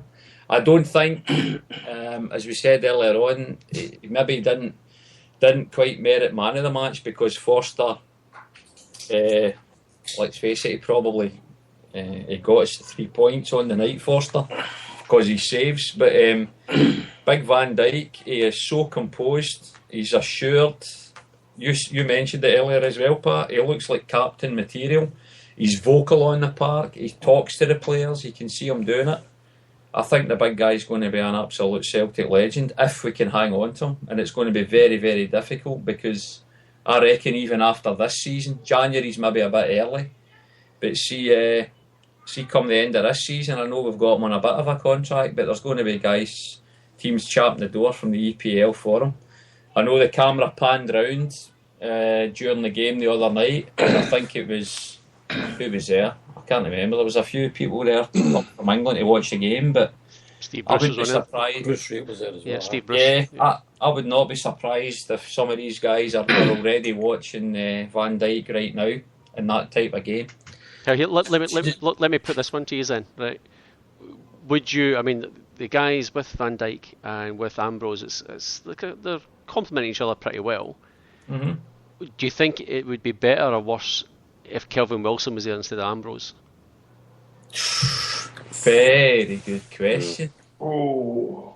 I think the way Celtic is structured these days, and we're going to these questions every year, because like Kevin, you're just saying there that it's going to be difficult to hold on to this guy. It's the same with Wanyama, Hooper. We're going to be signing players who are going to be leaving, and I reckon that's what's attributing to the performances that we've got these days at Celtic Park. The team is not really getting a good chance to settle to gel. But I'm looking at these two guys just now. The confidence in Ambrose as well after the cock-up against Juventus. He's come back. And what I do like about both of them, although sometimes my heart's my mouth a little bit at times, but what I do like about both of them is they play football my way, and I like to see it on the floor a lot. They're not afraid to take a chance with the ball, pass the ball. They're not your normal Scottish centre halves. Blast the ball at the park. I love it that they do have the confidence to just try and play football. And sometimes we get one centre half that'll do that, but it's very rare to get two. But it's not going to make years of it. Put it this way. To make a point now. Put it this way. It's promising. Looking at Ambrose and Van Dijk together, and you were saying there that Van Dijk is probably the best centre half since Paul Elliott, and I can't make that comparison myself because I was too young to watch Celtic in the early 90s. But here we go. But I can only do. I can compare him. Say that. Put it this way. He's a lot better than the previous centre halves we've had in Caldwell and McManus. No disrespect to both of them, but if he was the best centre half, certainly the best centre half, potentially the best centre half since Paul Baldy. Yeah. Well, Tom Docherty in the chat room, he reckons he would rather have Ambrose there than Kelvin Wilson. Yeah, so, and that was the question you asked, Pat. Yep. I would probably agree with Tom, to be honest, because I think Wilson maybe was I don't know, are they too similar? The pretend Virgil van Dijk. I quite liked Kelvin Wilson, but having seen Van Dijk now, he's head and shoulders above Kelvin Wilson. I was going to say, like, I rated Wilson, but there was never that, just that he's going to get this, he's going to nail it. No, we're not under pressure here. There was always that wee bit with Wilson of, was he going to do something, silly, where Van Dijk is just that, I don't know, just that stone wall, stand up, just clear it. You've got confidence in him. You have to rate him. You got to think though that you think of what Van Dijk in there has done for Ambrose. What could he have done for Kelvin Wilson? Would he have brought him even more out of his shell to become an even better player? So it's all hypotheticals, I know, but I guess it's just an interesting one. We were sort of chatting about it, but Jim Reynolds is actually, he's tweeted in and he reckons that Reaper was better than Elliott. Yeah. I really like Mark Reaper as a player, as a centre half. But no, I wouldn't agree with you there, Jim. I still think Elliott was all round a better centre half than Reaper. But yeah, I know there's plenty of Celtic fans and some of my mates that would agree with you that Reaper's the best that they've seen. But I'll disagree with you there, Jim. But I take my hat off and acknowledge Mr. Mark Reaper was certainly up there. There's other guys as well, of course, that will say Alan Stubbs was superb and others of the older generation, Billy McNeil and all the rest of Paul it. McGuigan? Remember Paul McGuigan? Remember him? Paul McGuigan, yeah. Paul McGuigan? McGuigan or McGuigan? Well, Paul McGuigan it was. Paul McGuigan. Yeah, he was Mick class. McCarthy, boys? Mike McCarthy. Hey, they were all good. They were all good at certain times. The older colours, that's it. Graham Sinclair signed from Dumbarton. Oh, Jesus. Graham Sinclair. No, was on the line somewhere. Bubble Sinclair. My goodness. Well, let me ask a very quick question, and it's a good. Did you like this player or not? Playing at centre half, Derek White. Yes. You liked him? I thought he'd get married in All Saints at Coat Dyke, and half of St Pat's were allowed to go to his wedding. I thought Derek White was mince, personally, but anyway. No, I like. Oh, big Dale boy, the old suntan kid. Boys, I liked him because the supporters bus I was on in Maryhill at one point was a Derek White number 1. So I'd have to rate him. That's Is that no unfortunate. Dr. White? Yeah, Sorry, one of my mates here, I don't even know if it still exists. One of my mates here I think it's from East Kilbride, and I think you'd know him, Martin Bryan. I think went on the Anton Rogan CSC. So Oh, yeah. there's been there's one named after everyone, but yeah. So yes, we've seen a few good ones sort of pass through, but yes, I just reckon. Guys, I'm going to ask if anybody else is listening in live, please send us your tweets at halftheworld88. Let's know who your best Celtic centre half is. Now, whether you're listening to this back later on, I'd quite like to hear a little poll. Actually, we'll try to form this because it's something that intrigues me because we all love Celtic. We've all got different views, different opinions, but I'd be quite interested to hear who people think. We always talk about strikers and ex-players and all the rest of it, but centre halves don't often get the because we always struggle. Get the limelight. Yeah, because as you say, Jim, we have always struggled. Keepers, midfielders, wingers, strikers, yes. But let's hear what you think about our centre halves, and let's hear what you think about big Virgil van Dijk. Am I being absolutely insane by predicting that he's probably going to be the best centre half we've ever had at Celtic, or does anybody else out there agree with me? Look, Kev, the only thing I would say is I think he's brilliant, but he's very early on in his career. I think give him a season, then you can start calling it. But Martin, that's possibly why I'm saying this just now, because, well, as I said earlier on, he was voted in the Team of the Year by the Dutch League's sports journalists. He's come over to us now. He's settled in far quicker than a lot of centre-halves have came to Celtic. He's still a young guy. The guy he's got a presence about him. He's got a composure about him. And I honestly, he's only going to get better, Martin. I don't think it's a flash in the pan thing. This guy's going to be, and our biggest challenge is going to be trying to keep him under wraps and trying to hold on to him, because I've no doubt that there'll be teams coming in to try to steal him away and start dangling the big golden carrots in front of him before too long. And I'm talking potentially January. I would hope we can at least do Wanyama and maybe get him or hold on to him for a couple of seasons and really get the benefit out of him. But Kev, we're talking the best centre halves. 3 words for you. 3 words. Right. Feed the bear. Oh, Big Roy. I loved Big Roy. Don't think it was many of us didn't love Big Roy. He was a man. So anyway. Yeah. Listen, Jim has now been prompted to call in, and he's now joined us. Now we're now up to 1, 2, 3, 4, and that's 5. So things might start going pear-shaped, but we'll see how we go. Jim, can you hear us okay? How you doing, Kevin? Oh, I'm very good, mate. Have I riled you, and that's why you're on here? Nah, I've not phoned in for a while, mate. I just thought I'd give you a call, find out what's happening. No, it's all good, Jim. It's all good. We're talking, obviously. In fact, I'm looking at your wee picture there, Jim, on Skype. That looks a nice beach. Some Barrafield. One. Just beside Denniston. Is that Saltcoats? No, far away. I must try. You would think. Yeah, I don't know, mate. Funnily enough, I actually met Andy Lynch on a beach in Queensland. You know that? Talking about defenders for Celtic. There you go. Yeah. Where was he in your rating, Jim? Andy Lynch, well, I scored that penalty against the Huns, didn't he? And I made my communion the same day, so... So he was number 1 then? Oh, he's up there, isn't he? He's up there. Mate. But talking about centre-halves, remember Tom McAdam? I always remember him with fond memories. Mm-hmm. Always scored a good few goals against him as well, so it's always good memories watching Tom McAdam playing. Against his brother. Against his big ugly brother as well.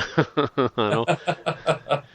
We are showing our age there now. Yes, never mind. I know, mate. I know, it's not good, is it? Even but he was a centre forward, though, wasn't he? Tom McCarron, then he moved back to defence from memory. Yeah, that's right. That's right. Was it Dundee United, I think he came from, or not? Was it Dumbarton?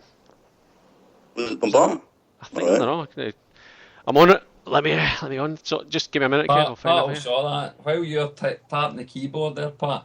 Right, guys, I'm going to kind of fast forward. Well, I'm going to rewind and then fast forward. I'm going to rewind because we're still talking about the Ajax game, but I'll fast forward to the very end. Now, they scored a goal, pretty much in injury time. Now, I must admit, guys, I was absolutely... I know it was 3 minutes into injury time when they scored it. I was shiting myself. I could smell you. Shiting myself because I didn't know, was the referee going to add on even more time? I could see that goal coming for about the whole build-up for about a minute and a half beforehand because we seemed to be just watching them, knocking it about, doing the old ticky-tacky at the edge of our box, and then it fell to their guy that came on as a sub. And he found his spot fairly easily, I think. Now, was it just me, or did anybody else shite themselves when that goal went in? Martin? Aye. But it was near enough to the end that it was... look, I was worried, but... That's the way it turned out, but did you think that at the time? We knew there was 4 minutes added time, but you know what some of these referees can be like? You're maybe into the 3rd minute, you score a goal, there's another 2 or 3 minutes to go then. Look, I wasn't. Look, I was very nervous when that goal went in, and was delighted when the final whistle went. So there certainly wasn't. And look, I'll be honest, that can happen to us all the time. Of just they could have scored a second one. So it's probably the easiest one. I was shiting myself. Jimmy Lennox, what about yourself? Was it all over bar the shout? All over bar the shouting, mate. It was just one of those things. The game was just about to finish. I felt confident. Jim, you're too cool. You're too cool for school, mate. Nah, the game was a bogey at that point, Kevin. It was finished, mate. You knew they were taking centre, and that was it. The whistle was gone. Jim, honestly, see if the two of us were sitting next to each other watching that game, you'd have been saying, calm down, Kev, calm down. And I'd have been saying, what do you mean, calm down?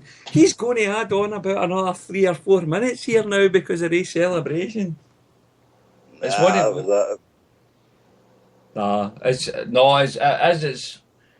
good, but I must admit, I crapped myself. Gary boy, what do you think yourself? Were you comfortable enough that the game was a bogey at that stage? I'll put it this way: if it was Barcelona, I would have been cacking it. But there that night, no, I like I said, I didn't think they were much of a threat. Not even when they were putting the pressure on us up until that consolation goal. Yeah. So I was confident we would easy get in the bag. Easy. Jimmy Mal, the Gerald Tony, what do you think? I would say it was Jim. At the end of the night, I was like, no, but sometimes in football things are inevitable. The way the game was going, we got a player set off, and but my philosophy was that they had enough chances throughout the game. If they were going to score more than one goal, to happen before then. So at that point, I was just like, well, it's 2-1. I was thinking more about the goal difference at that time. Yeah. That's all good then. And Pat, are you still there? I'm still here, yeah. Tom McAdam, Jim was right. He signed from Dundee United, but he played for Dumbarton first. Played for Dumbarton, signed for Dundee United, then signed for Celtic. So I was on the right track. What was that, Pat? It's Dumbarton 1970 to 1975. Then for Dundee United 75 to 77, and then Celtic was 77 to 86. Pat, did you have a brother as well called Colin the Tino Stein Fanny Bay? He's not good looking enough. Have you seen Colin McAdam? I think did Tino die? Did Tino die a few weeks ago? Moving on, Kev. Moving on. That's just swiftly. In fact, do you know what? I need to scroll down here because somebody, when we put out the fact that the show was coming from Fanny Bay, yes, it was Bog Jumper at Seagala 6722. He said earlier on, this was yesterday actually, sounds like the manager's parking spot at Ibrox. Fanny Bay. Which was quite good, I have to say. But yeah, In fact, I know that Gary Boy, Somerset Tim, and Jimmy Rennox there. You're in Queensland, aren't you, Jim? Yeah, I'm at Sunshine Coast. But you have all come to join us at Fanny Bay in Darwin this evening, so even although this maybe sounds as if we're all at disparate parts of this wonderful country, we have all just arrived at Fanny Bay a couple of hours ago. For our love in Fanny Bay. Because the crack is good. That's Fanny Bay. Sweet Jesus. Right. Yeah, Not of your lip, Jim, is that? Kev, you're talking complete flaps, by the way, I'm telling you. Absolute flaps. Anyway. That still isn't explicit. It will be at the end when I tick the box. Anyway, that's another story. No, well, it shouldn't be. Right, we mentioned this earlier on, guys, about... Here? Sorry, Martin? Is there a landing strip in Fanny Bay? It's a Brazilian strip. Oh, dear. Right. Oh, are we like 12-year-old boys? Yes. Oh, wait, you'll hear the next one, no, Martin. Wait, you'll hear the next podcast. This is just a start. This is just a start. This is just how it begins, mate. Right, we've kind of hinted and mentioned this earlier on during the show, and we've all spoken about Fraser Forster, and he's certainly been a superb goalkeeper for us, and especially on these big high-profile games as well, and that's what's grabbing a lot of attention for him. There's a lot of talk just now that we're going to struggle to hang on to him. Neil Lennon himself is saying we're going to struggle to hang on to the guy. We spoke a little bit before the actual podcast came out about our own personal thoughts on the guy. So I'll come to Jimmy Rennox first of all. Fraser Forster, he's without doubt a very good goalkeeper. One of our better goalkeepers. If a team, Jim, comes in and offers us funny money, I'll maybe ask you your own opinion of what funny money might be for Fraser Forster, but would you be doing your utmost to hold on to the guy, or would you let him go and try to find a replacement? It doesn't really matter what we think. What's going to happen if somebody comes in with, I don't know how many millions we're talking, they're going to take it, aren't they? I mean, and he's going to want to go anyway, just the same as the other boys that have left. Mm-hmm. I mean, you just can't hold on to these players any longer. It's just as simple as that. What would you say would be a reasonable price for Fraser Forster? What kind of value would you put on him, Jim? Well, if you're talking like probably English to European terms, you'd be looking at the 15 million mark, but probably in our terms, you'd be probably looking between 5 and 7 because he plays in Scotland. I mean, I know, was it Craig Gordon went for about 10 million, didn't he, for Hearts? 9 or 10, aye. So, I mean, I don't know. It's probably the league that we play in as well. I don't know how Wanyama's doing in Southampton. Doing no bad. Doing pretty well. Southampton are doing pretty well themselves. You're not with them much longer either, I think. I mean, Gary, I'll come to you now. What would you say would be a fair price for Fraser Forster? And do you think, when, if he's going to go, when do you think he's going to move? I think if we could try and keep him at least the end of the season, it'd be fine. He'll be, I'd say, if Wanyama was worth, 12 million, and we sold him for 12 million, and I could put, Frost on that same level as him. If we want to talk about good goalkeepers, that I'd say you could get him for 12 million, I suppose. But I'll try and keep him for the rest of the season if we could, rather than. I don't know what his contract is now. What's it? How many years has he got now? Does anybody know that? No, I've been trying to look because I was checking at what we paid for him. So we paid about 2 million for him, but I can't see how long the deal would be. I can't see how long it was. I would have to assume when being on loan in that it was probably 3 or 4 years. Yeah, I thought it was 3 right. years.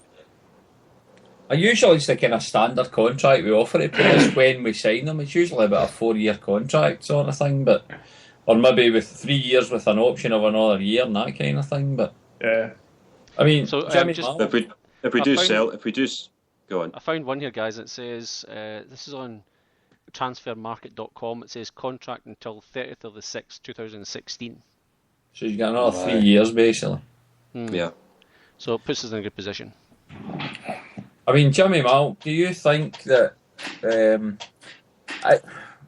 mean, Jim Rennox mentioned earlier on there as well that he's pretty much said that he's going to be going. He's looking to be going as well. The guy, he's kind of using us as a stepping stone. How long do you see the guy hanging on at Celtic, or us being able to hang on to him? I think he'll stay as long as it suits him. And obviously, if the club want to make some money, that's great. But I'm a firm believer that you've had great keepers over the past that's been really outstanding for Celtic and for other clubs. But by and large, I reckon like a keeper is he's really only as good as his defence. And if we're talking about you're heralding like Dick Van Dijk as being the saviour, then if they get an offer of 8 million, 10 million, I think that they'll snap their hands up and take it, because I reckon keepers they're not 10 a penny these days. But to me, it wouldn't be as much a loss as Wanyama. Yeah, that's a good call, Jim. I Have disagree. you got any totally different thoughts on it? Yeah, I totally disagree. I reckon keepers like him are hard to find. So we'll look at the guys who went through. Try to find a decent keeper, but anyway, that's Wanyama was a really great player, and I guess one of those. I'm not saying he's not a good keeper, Pat. What I'm saying is, if he's going to leave, he's going to leave. So I think it would be, for me, it'd be easy to replace Wanyama. That would be Foster. Yeah, well, I would agree with that. Yeah, personally. What? Yep. Yeah, absolutely. Do you really think we'll get another keeper like Forster if we do sell him? Right, guys, let's remember where we found Fraser Forster, right? He was a reserve goalkeeper for Newcastle United. Now, this is where I'll agree with Jim, and I must admit, my view has always been that keepers are there to be found. One of the who was the guy now? Who was it? It wasn't Julian Speroni. Who was the boy that we had? Was he a Spanish keeper? We only had him for a week. Muggleton. There you go. Oh, That was Roto. Van Roto, yeah. Broto. What was his Broto. first name again? Broto, was it? I think it was. It was. That rings a bell, Jim. But that was a guy that, was he not playing with bloody Livingston or somebody like that? Or I can't even remember who he was playing with. Or Dundee or somebody like this. And then he came to us, and he was okay. Arthur Boric, we picked him up for next to nothing. There's loads of keepers out there that are at a decent standard. Decent level, that, again, if you can get these boys in, they'll do a job for you. Midfielders, the likes of Victor Wanyama, they are not that easy. Well, maybe you can find them, but you bloody pay for them. Look, Now, that's maybe the thing that I'm disagreeing about here. We could find another keeper to replace. If we get, say, 1 or 2 million, between, say, 7 to 10 million for Fraser Forster, and he goes, we should be able to find another keeper the same way as we found Fraser Forster. I mean, for crying out loud, guys, how many of us had heard of him before he even came to us? None of us, right? Let's be honest here. We didn't know of this guy. He was a reserve keeper for bloody Newcastle. So these guys are out there to be found, and they can turn out really successful. They can do all right for you, or they can be pished like Ian Andrews was, right? I think that's my point as well. It's like, I mean, if Fraser Forster left tomorrow and we brought back Arthur Boric, I think Boric would do just as good a job. I'm not saying Foster's not a good goalie, but in this day and age, there's tons of them going about. No. What I would say is, I think there's good goalies and then there's great goalies. And I see Foster as a great goalie. I think on his day, Boric was a great keeper. Yeah. But to try and you can get good keepers, but to get a great keeper, to get that boy that will just Would pull you not up the class saves. Boric as a great keeper, Martin? No, that's what I said. On his That's what day, he is. I actually think near the end he wasn't a great keeper. I'm saying I Agree did with think he's a great keeper, but all you need to do is go through some of the the keepers we've had over the years, your Rab Douglases, etc. That weren't like it's Billy Andrews. Aye, but it's not even like Andrews, but you know it's a great keeper. It's not a good keeper, and that's why I'm actually agreeing with Pat. If you look at over the years, right, Faye, and I'm a massive fan of Packy Bonner and everything. Yeah. But if you go through all of them, how many times have we had great keepers?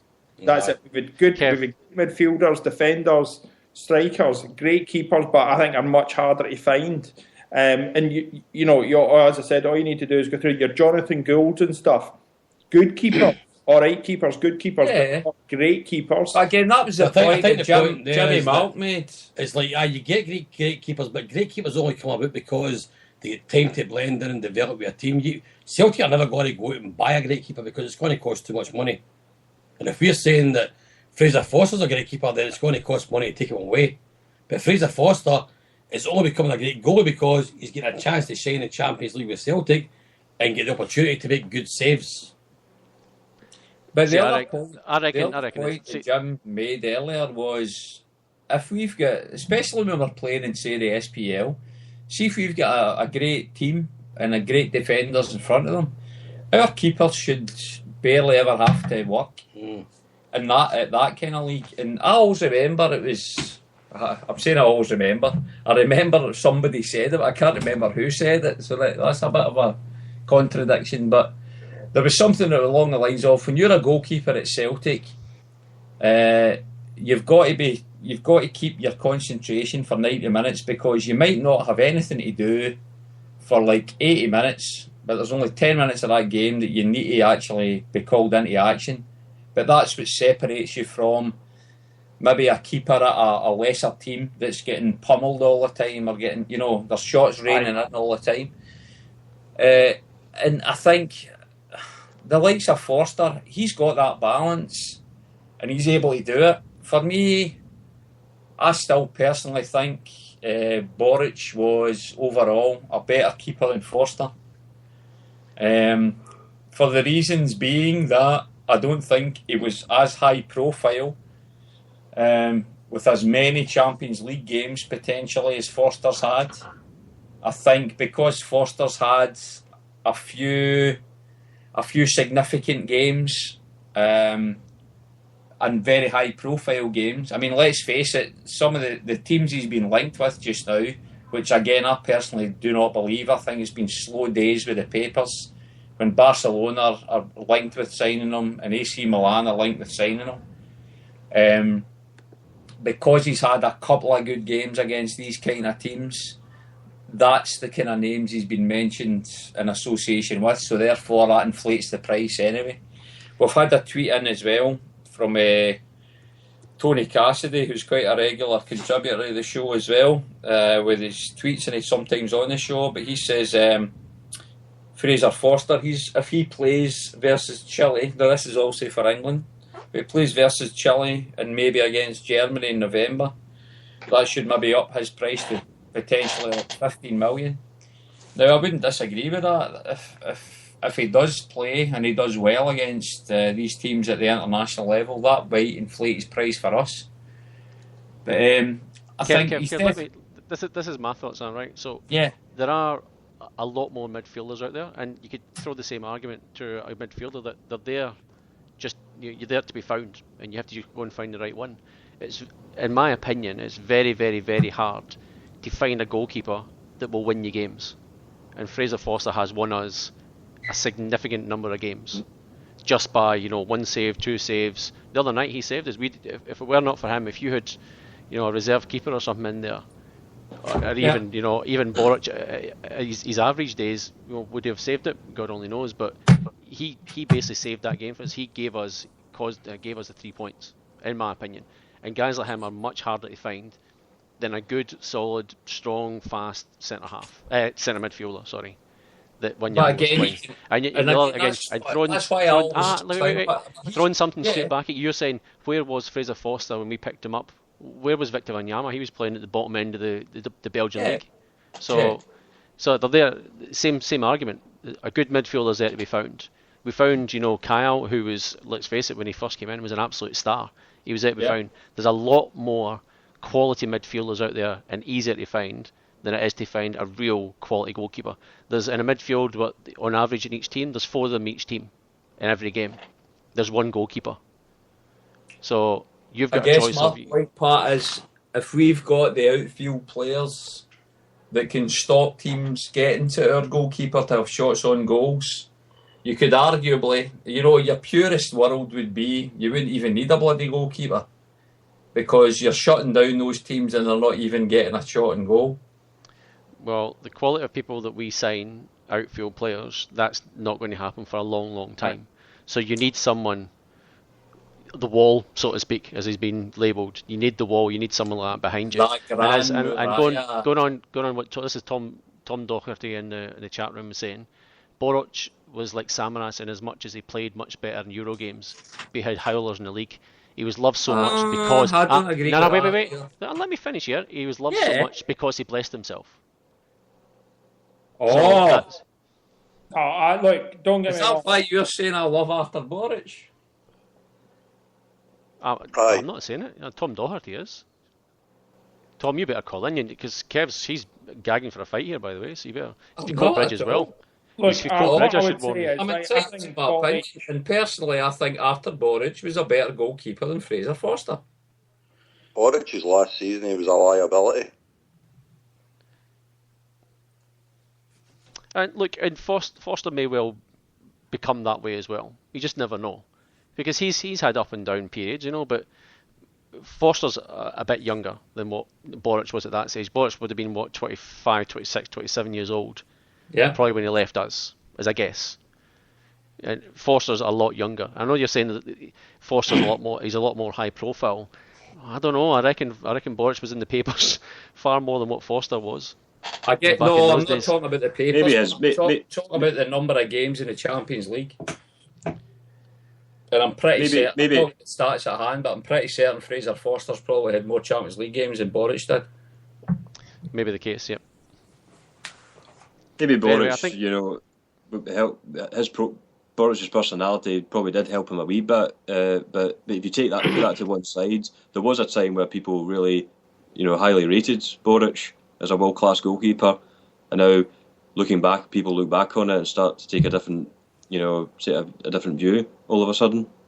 That's just my opinion, anyway. Look, and I don't think it'd be any different with Forster. And I remember Matt McGlone saying in the Celtic Dream Team that he feels sorry for goalkeepers because they can make mistakes and can't rectify them, whereas outfield players can. And I can understand that point. Yeah, because if you're a goalie, you're not going to look as good as your last game. Right.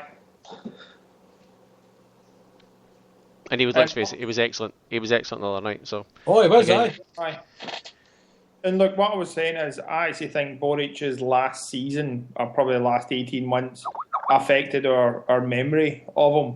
Where, as I said, I totally, I rate him, but I personally think Forster at the moment is a better keeper. Now, maybe you give it another season or so and the stocks go down a bit, then I think you do the comparison. But at the moment, I rate Forster better than I do Boruc. And I love Boruc. I think most of us did. And it's like, again, there is that element of sort of looking back at the bad times. But when he was on form, and he was an absolute star for us, like saving penalties and stuff like that in Champions League and all these sort of things for us, But again, it's just one of those things. It's hard to compare goalkeepers, in any team, different eras and stuff. Who was better than the other one? It's too hard to do. But I think the crux of it is he's both of them are class goalkeepers. I think most of us kind of concede that it's going to be pretty hard for us to keep Forster these days. But to replace him that, I mean, you're talking like if he goes out in the January, if we don't qualify in Europe. Even Champions League, thinking about it, is he for the off? There's a fairly good chance of it. If he keeps up these sort of performances, and you just look at the press he was getting even in Spain with the Barcelona games as well. So he is getting good press. I know. I kind of agree with Kev. It's probably a slow news day, and all of a sudden Barcelona are interested in him. But I wouldn't be surprised if teams like that are looking at him, because if you can have Barcelona there in the Champions League and he can win you 1 game, 2 games just from the saves he makes, why wouldn't they take a punt on him? 10 million to them is Zippo, it's nothing. Yeah. Is he? I don't know the term cup tied. Since he's played for us in the Champions League, if he did go in January, can he play for someone else in the Champions League? No, definitely not. No, he's cup tied. Yeah, he is cup tied. I think it's qualifiers. I think if you do a certain number of qualifiers, you can still sign for someone and play. But I think if he went in January, there'd be no chance. Okay, that's all right. I was just look. My thoughts would be if a big enough bid, especially I think you're right. If we go out of Europe, then or certainly out of Europe or out of the Champions League, then if somebody comes in, but look, realistically, with any of our players, I said the same with Wanyama.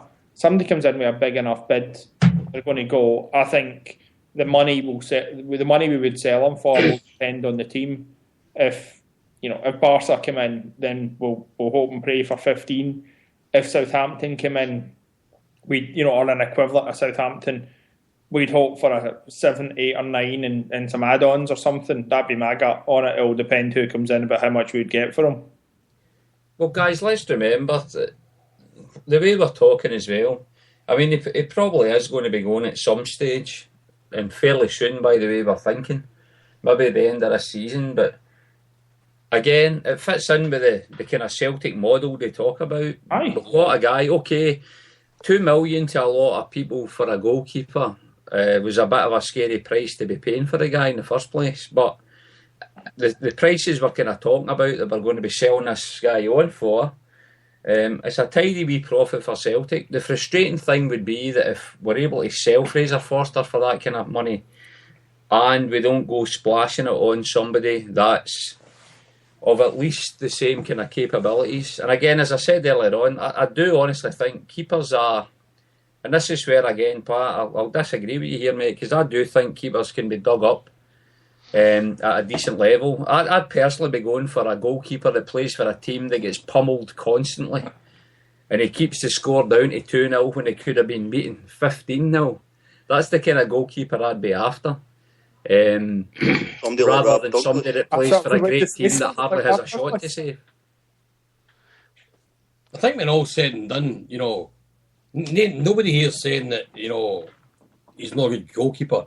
The model that Celtic do have, and it's common knowledge, we're a selling club, we're a buying and selling club, and I think if he's going to go in the January window, it's going to be for a lot of money, because why would Celtic sell him when they don't have to? And if Barcelona's going to buy him, they're probably one of the few clubs that could afford to splash out and buy his contract out. So, I mean, the Celtic philosophy these days is being realistic is if we're going to lose players, then we're going to lose them. And I think that's what I'm saying. If he's going to go, he's going to go. So, somebody will replace him. We've lost great keepers in the past. We've lost great centre-forwards in the past. And we've lost great midfielders in the past. And it just takes time for the next best person to come along, the next Jimmy Johnson, the next Charlie Nicholas, the next Ken Dalglish, the next Blackie Bona, Peter Latchford. I remember years ago when Peter Latchford, right, he got his chance and took his chance. So, I mean, I think we were saying earlier, it's hard to compare people for now in the past. We can get around in circles all the time. As far as I'm concerned, they were all good players in their day, and if we lose them, we lose them. You got on, mate. How do you follow that comment, guys? I was just want to follow up on I think we've done the goalkeeper to death, but I know we've been going a long time here, but we've done Fanny Bay to death. We should. Well. No, well, actually, do you know I was checking some of the stats on Fanny Bay, Kev? Do you know that one of a Celtic player has a relative that lives in Fanny Bay? An existing Celtic player. An existing Celtic player has a relative that lives. Yep. Did you know that? There's no point in saying tweet it in because nobody's listening. It's not Dick Van Dyke, is it? Can you believe Amido has a relative in Fanny Bay? Baldy Fanny? Boys, come on! Seriously. I've nearly spilt something I shouldn't have spilt this part. Were you shaving up for the end? I was shaving up for the end. Oh, sorry. What was that? Yep, I was shaving up for the end. Anyway, moving on. That's outstanding, Pat.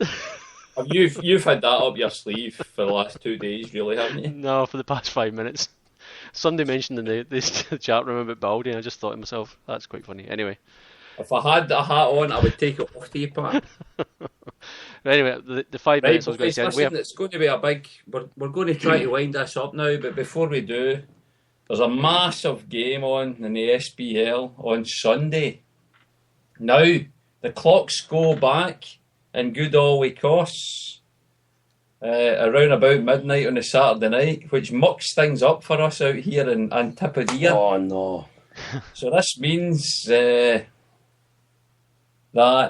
what happens is, Gary boy, it comes into an 8-hour difference in. Yes, from WA, it means it's an 8-hour difference for the game. In the East Coast, for Jimmy Rennox, for Martin and for Pat, it's a 11 hour difference.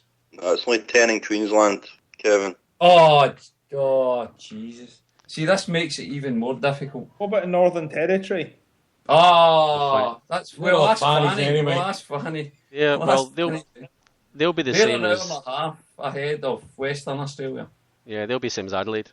Sorry, we in Fanny Bay are ahead of Western Australia. So yes, it does stuff things up for us, and it's a bit crap. I mean, you guys have got, for the early kickoffs, at least you've got a reasonable thing, but we've got, it's either going to be, probably much midnight or 2 o'clock in the morning. So that's the luxury we have during the winter months in Scotland. So yes, not ideal. But that's why Western Australia, I've said it before in this show, anybody listening in here that's thinking of emigrating, never mind that East Coast pish. Get yourselves to Western Australia, because it's that little bit closer to home, and you can still watch games at a decent time. Just think about it, guys. Plus, we need too many shops. Kev, is that why you went to Northern Territory? Yeah, but only for this show, Martin. Only as a one-off. We're going to come from somewhere else. We just took the helicopter up. We're going to come from elsewhere. We're on a muster. So anyway, guys. Yes. Massive game against the Glasgow Jags on Sunday at 8:45 Western Australia time. That's good for me. Which is 11:45 Eastern Australia time. How do we think the game's going to go, boys? Jimmy Rennox, I'll ask you first to put you on the spot. I want you to run down the Partick Thistle team as well and analyse their players. Chick Charnley, he's going to do quite well, and Jerry Reynolds will be all right. Ronnie Glavin. He's only a sub on Sunday. And the manager's better old. Well, look, they beat Inverness in Inverness last. They're sitting 7th in the table, boys. They're sitting just below the old European positions. They're on 13 points, equal with Dundee United. 10 points behind us in the league. They're going all right. They're at home. It's a Glasgow derby. The only Glasgow derby. The Glasgow derby. The Glasgow derby. So is it going to be a piece of piss for us like we thought it was going to be against the Highbees last week? Or is this going to be a wee tricky game after the Champions League? In all seriousness, guys. Aye. What, Jimmy Mal? Aye. Is it going to be tricky? I guess it will be a good game. Eh? It was a tough game against Ajax, no matter what anybody says. We're just travelling up to Maryhill. That's your old place, Mark, eh? Martin, sorry. Aye. Old place. So, it'll be a hard game. They're all hard games these days. But give us a score prediction, John. 4-0 to Celtic. Right, okay. We'll beat anybody on the day. Jimmy Rennox, give us your pre-match analysis. I think it'll be a hard game. I think if we don't score early against teams we kind of seem to struggle on and plod away. But I think I'll go for 3-1. Okay. Who's going to score first, though?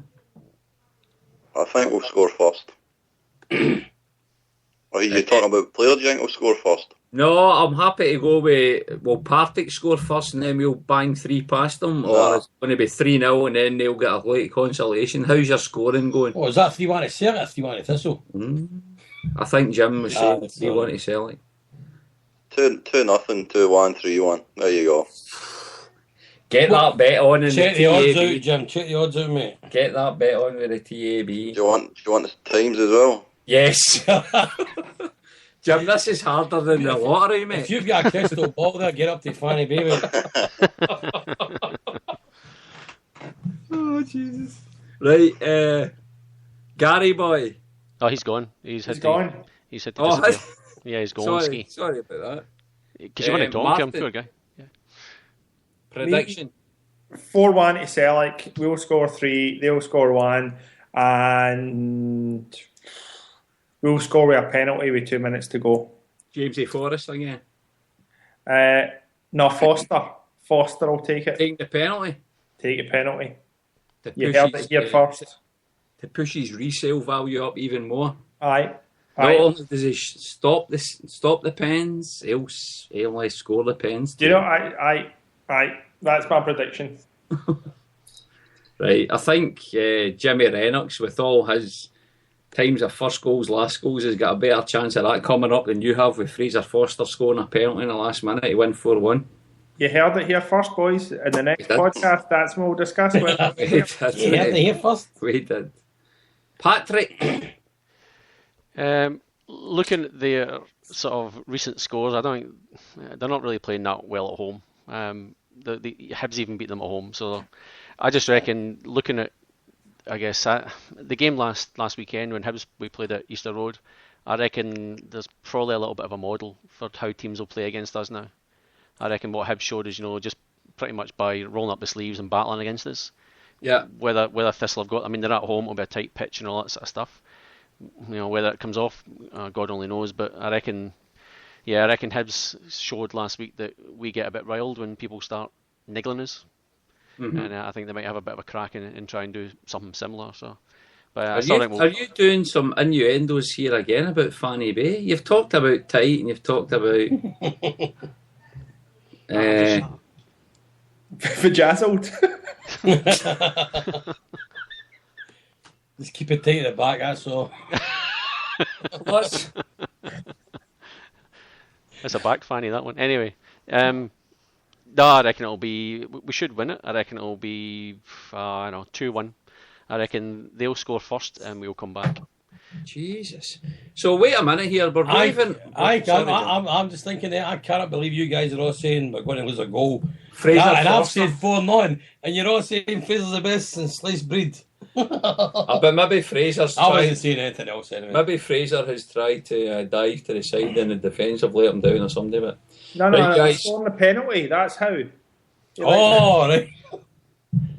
I'm going to go for... Aye, Virgil van Dijk will give away a penalty. Then that'll shut you up, man. Aye. Now, Virgil, again, it might not happen tomorrow, but see this season, big Virgil, see one of those mazy runs he does from kind of inside our half. He is going to score a goal this season by doing that, at least one.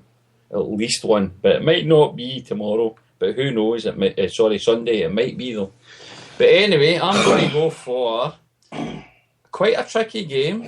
Because we're coming back from the Champions League, because it's back to Firhill for thrills. A lot of our players have never been there before, so it's going to be a wee bit different, a wee bit new. It's a Glasgow derby, the only Glasgow derby in the big league. I'm thinking it's going to be quite tricky, but we will win through in the end, and we will win through by 2-0. We won't concede, we will win, and it's going to be scored by... Sammy's going to get one, Charlie Mulgrew's going to get a free kick. There you go, boys. That'll pay you a nice little dividend if you put that score line and scorers on. But if you bet my score, it pays more. Possibly. Right, and if you take mine with the keeper getting one, I'll get even more money. Oh, that will get plenty. Right, boys, now I'm going to kind of wrap it up, but as I like to do, everybody that's left on the line, I want to just go round everybody, and if you want to tell us a little bit about what's happening in your part of Oz or Antipodia, or give a shout out to anybody you fancy. Jim Rennox, will come to you first, mate. Anything you want to say, Jim, about what's happening this weekend, what you're doing this weekend, or what's happening with your local CSC? I'm not doing anything special at all this weekend, Kevin. I'm having a nice quiet one, mate, with a couple of beers and just nice. chilling round the back and having a dip in the pool, mate. That's my weekend. It's all good, mate. Do you want to give a shout out to anybody, Jim? I just thought the old boys back in Glasgow, family. That'd be if anybody's listening, but there you go. Nah, there's nobody listening, Jim, just us. But anyway, shout out to them anyway. It's all good. Shout Martin out to you old boys. It's all good, Jim. Martin Kelly, any shout outs or what's happening in Melbourne town this weekend? I've got a few shout outs. So obviously the last one I gave a shout out to Eddie Kelly, my boy who got up and watched the football with me. So 2 other Waynes went Coco Bananas that they hadn't been shouted out to. So I'd like to do a shout out to Charlie and Harvey Kelly, my 2 other sons. Nice. Also want to do a shout out to my nephew Jack Minnack in Melbourne now. Jack became a lifelong Celtic fan now, especially for a lot of reasons. Obviously, we're the greatest team in the world, but also his brother Billy supports Barcelona. So Jack likes to basically just annoy Billy. So I said that I'd like to do a shout out to Jack for joining the right team. And one final shout out I want to do, and it's a bit of it's not really an apology because I'm not sorry it happened at all, but I went back to Glasgow in 2000 and got managed to get tickets to the 6-2 game. Oh. I got a ticket because I had to go and pretend to be my cousin's son. My cousin's son then never managed to get to a Celtic versus another Glasgow team game, and now obviously won't because they don't exist anymore. So right. Kelly, for the south side of Glasgow, I'd like to apologise for taking your ticket and stopping you ever getting to a Celtic versus a deceased game, and you'll never will because they don't exist anymore. Well said, Martin. And that is quite sad, but again, as we've said earlier on, there's only one Glasgow derby happening, and 2. In fact, 4. How many times do we play them? I have got one quick question for you, Bob. Yes. Have you listened to the history stuff on the Lost Boys, the last one from basically it was a 90s one? Did you listen to that? I haven't heard it yet. All right, I've got a question. When Lou McCarry came in, were you that worried? I actually remember at that time he'd done some good stuff down south and that. I didn't think, I think it was Chris McGuigan, and I totally rate the podcast. Yep. I think it's brilliant, but just he was saying, we were really worried when Lou came in. I remember not being that worried when Lou came in. I was thinking, I remember when Liam Brady came in and not being, he's playing some beautiful football and this could be exciting. Yeah. I remember the same sort of thing not quite with that, but with Lou McCarry, his stocks were pretty high from down south. I just didn't know whether I was remembering differently. What did the other boys, just quickly before we obviously go to morning? No, Martin, I would agree. I think Luigi McCarry had a fantastic... No, he did really well down south before he came to Celtic. So I wasn't panicking when Lou McCarry was appointed manager. I knew the kind of football we were going to get, and I wasn't too enamoured by that. But I thought he might have been the type of manager that might have got the guys knuckling down and start winning his games and winning his leagues again. But we all know what happened there, and he brought your bloody Wayne Biggins of this world, and but do you know? I was going to say, but I didn't see. I certainly don't remember at the time. Us signing him and going, "Oh my God, that's a disaster." Yeah, no, I would agree with that, man. I wasn't thinking that. You think any different, Malky? Well, again, for me, Celtic, as we all know, it's a family. And like all families, we have good times and bad times. So you remember the good times and the bad times, and you take it all in your stride. and that's what makes us Celtic. We forgive and forget and get on with it, and that's us. We love the club. Anybody get anything else to say on that? Martin, you're trying to keep this show going for too long again, mate. No, I just thought I'd ask a question, Pat. Oh, what it's do a you good think? question. He's more so great as team. My thoughts were at the time was that the amount of money that Celtic had, which wasn't very much, he had built teams on shoestring budgets. Yeah. And that was kind of the big hope, is that he could do the same with us. Yeah. No, I'd say that's fair comment, and I probably had the same thoughts. Jimmy Rennox, have you got a view on Luigi McCarry? He might have gone, possibly. You there, Jim? He's still Yeah, showing. just come back. I'm not here all the time, mate. Yep. What are we talking about? Lou McCarry. Martin made a point about Lou McCarry, because it was on the Lost Boys podcast, and they were kind of saying they were panicking as soon as his name was mentioned. But what did you think when we were linked with or getting Lou McCarry as a manager? Were you panicking, or do you think it might have been a good solution? I'm probably the same as yourself. I wasn't panicking, but I knew the kind of football you were going to be watching. Yeah. And it wasn't pretty, was it? It certainly was not.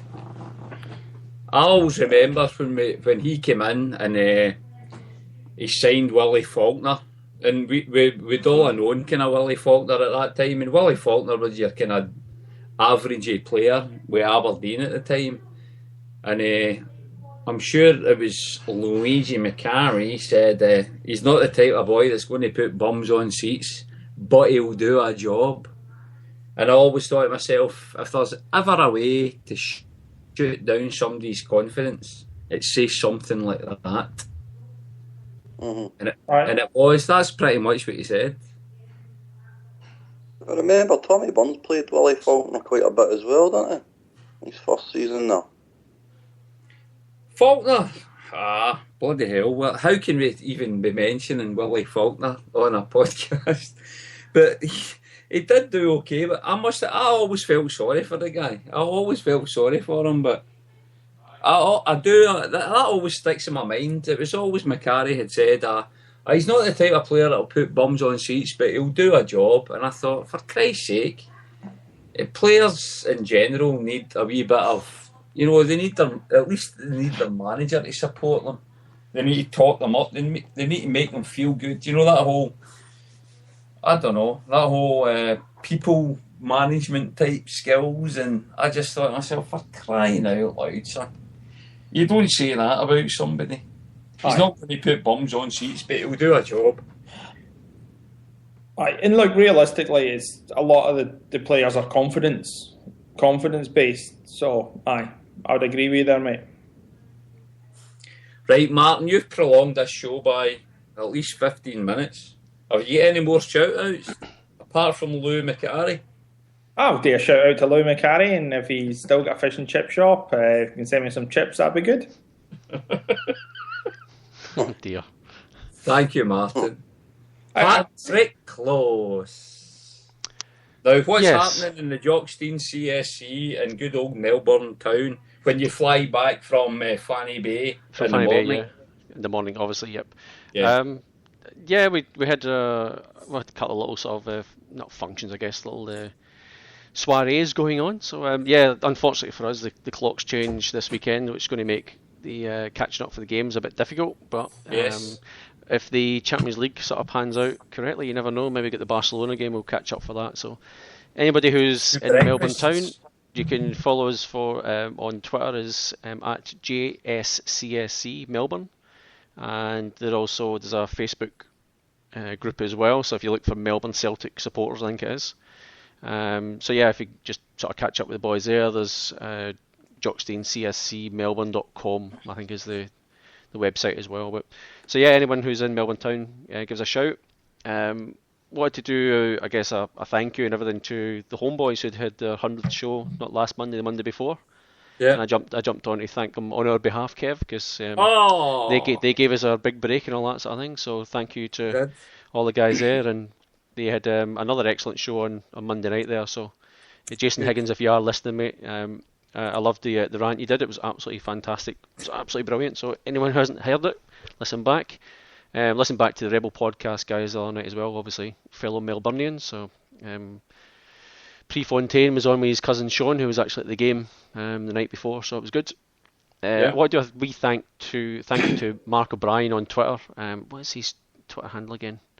It is, I think, Sparkle. Where is it? Sparkle1979, who yesterday gave the podcast that we mentioned a little tribute thing. He was going through an Oasis. I saw that too. Oasis playlist. So and we got a wee mention as Half a World Away, and he linked or he sent through a link on YouTube for a really, really, really good version of it, Kev, actually. It was from iTunes Festival or something in 2009. It was absolutely brilliant. No Gallic, really, really, really good version. So if I might even retweet that a bit later. Really retweet that again so that anybody listening back can listen to it if they want to. Yep. So anyway, Mark went down and did like a countdown of Oasis tracks down, from I think 30 or something like that down to 1, I guess. But we were number 25. 25, yeah, there you go. So yes, so big thanks to him. Hopefully he's listening. I want to do a bit of a quick update for the Gold Coast Celtic thing. Yes. So we're doing a little bit more work. I've been working with so a good mate, Chris McMonigal, if he's listening. He's on Twitter, he's on Facebook at the moment, but I don't know if he's listening. Yeah. So we've got a Twitter handle, a Twitter thing set up, and we have a whopping, you ready for this? Yep. 1 follower. Woohoo! And it's me. Right, so hold on, I'm going to follow it very shortly, though, Pat, so that's good. What's the Twitter handle? It is Shout it out. Is at GC Celtic. At GC Celtic. So GC for Gold Coast, GC Celtic. So we're getting a wee logo and stuff like that made up for the website. We've got a few things going on with accommodation that we're working on. I think the band is pretty much booked in, and believe it or not, the singer of the band that he's booked in is the son of ex-Celtic player Andy Lynch. So there you go. So that's interesting. I've been kind of 45 or something. Well, his son. I think it's a newish sort of band, and through a bit of support from the Brisbane CSC guys up there, they've. I don't know if it's actually fully officially booked in, but that's kind of on the track. So there's another couple of events and things like that we're working on that we're just making sure that if the weather's pretty bad, we need a kind of a plan B and things like that. So there's a Facebook group as well that I am trying to find the name of once I fire up Facebook here. I think I know what it is, but I just want to double check. Where is it? That one there. So yep, it is. So if you go to facebook.com/groups is what most of them are. So facebook.com/groups and again /GC Celtic. There's a common theme going on here, Pat. It's GC Celtic. GC Celtic. So we'll have. There's no sort of. We're going to do again a bit of a logo and a thing like that. We can just try and get a bit more publicity with it. So again, anyone in Australia, there's cheap flights floating around all the time. So it's June 6th to June 8th next year. Kev has also got a few guys from all the way over in Western Australia flying over to it. So even anyone from overseas, anyone interested, if you're coming, this neck of the woods, get in touch. So those are the Twitter handle. That's the Facebook group. There's an email. And there is a website as well, Pat, isn't there? It's the exact same. It's gcceltic.com.au, is it not? No, just .com. So gcceltic.com. And there's a little sort of forum, not like a forum, like a form you can fill in there if you're interested in coming along and what sort of things you want to do. So there's things like boat trips kind of arranged. There's a band, like a function at night. There's going to be a game of football going on. There's a meet and greet on the Friday night. So there's loads of stuff. We come up with a couple of drinking poos as well for those that are interested, Patrick. There is. For guys like yourself who just want to sit at a bar. Now we came up with a name actually. I'll run this past you. I know we're running out of time and stuff, but this was the name I came up with, and we haven't decided whether to run with it or not. But Fanny Bay Celtic supporters. Not quite. No fannies in this one. But we thought about it's Gold Coast 2014 is kind of the slogan, I guess. But it's going to be the Huddle Down Under. Oh, that's good. I like it, Pat. I like it. Who came up with I don't hate it. That was me. Do you hate it, Martin? No, I didn't say I hate it. I just don't rate it. Jimmy Rennox, do you like that or hate it? Oh, I don't know. I'm not too sure about that one. If you guys can cut me in better. Down under?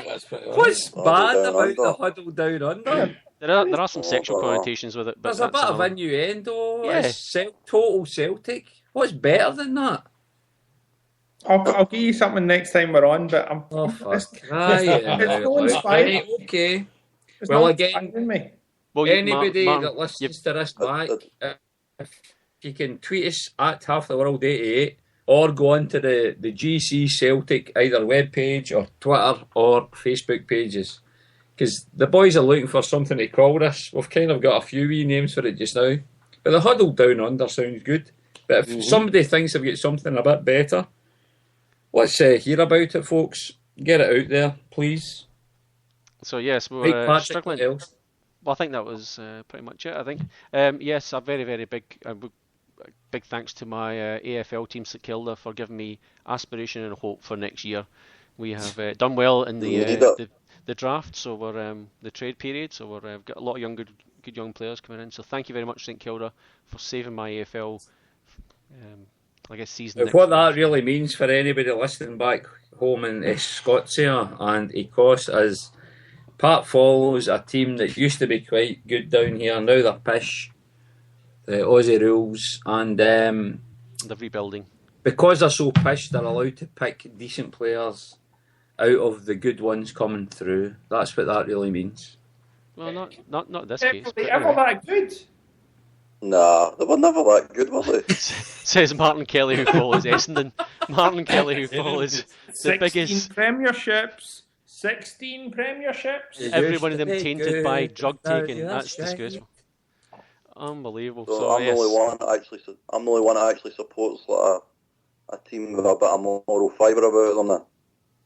Who's that, Jim? The Brisbane Lions. Oh, fuck. What was the score on it, Jim? They get beat 1-0. Lions when they play. No, he's talking about the football.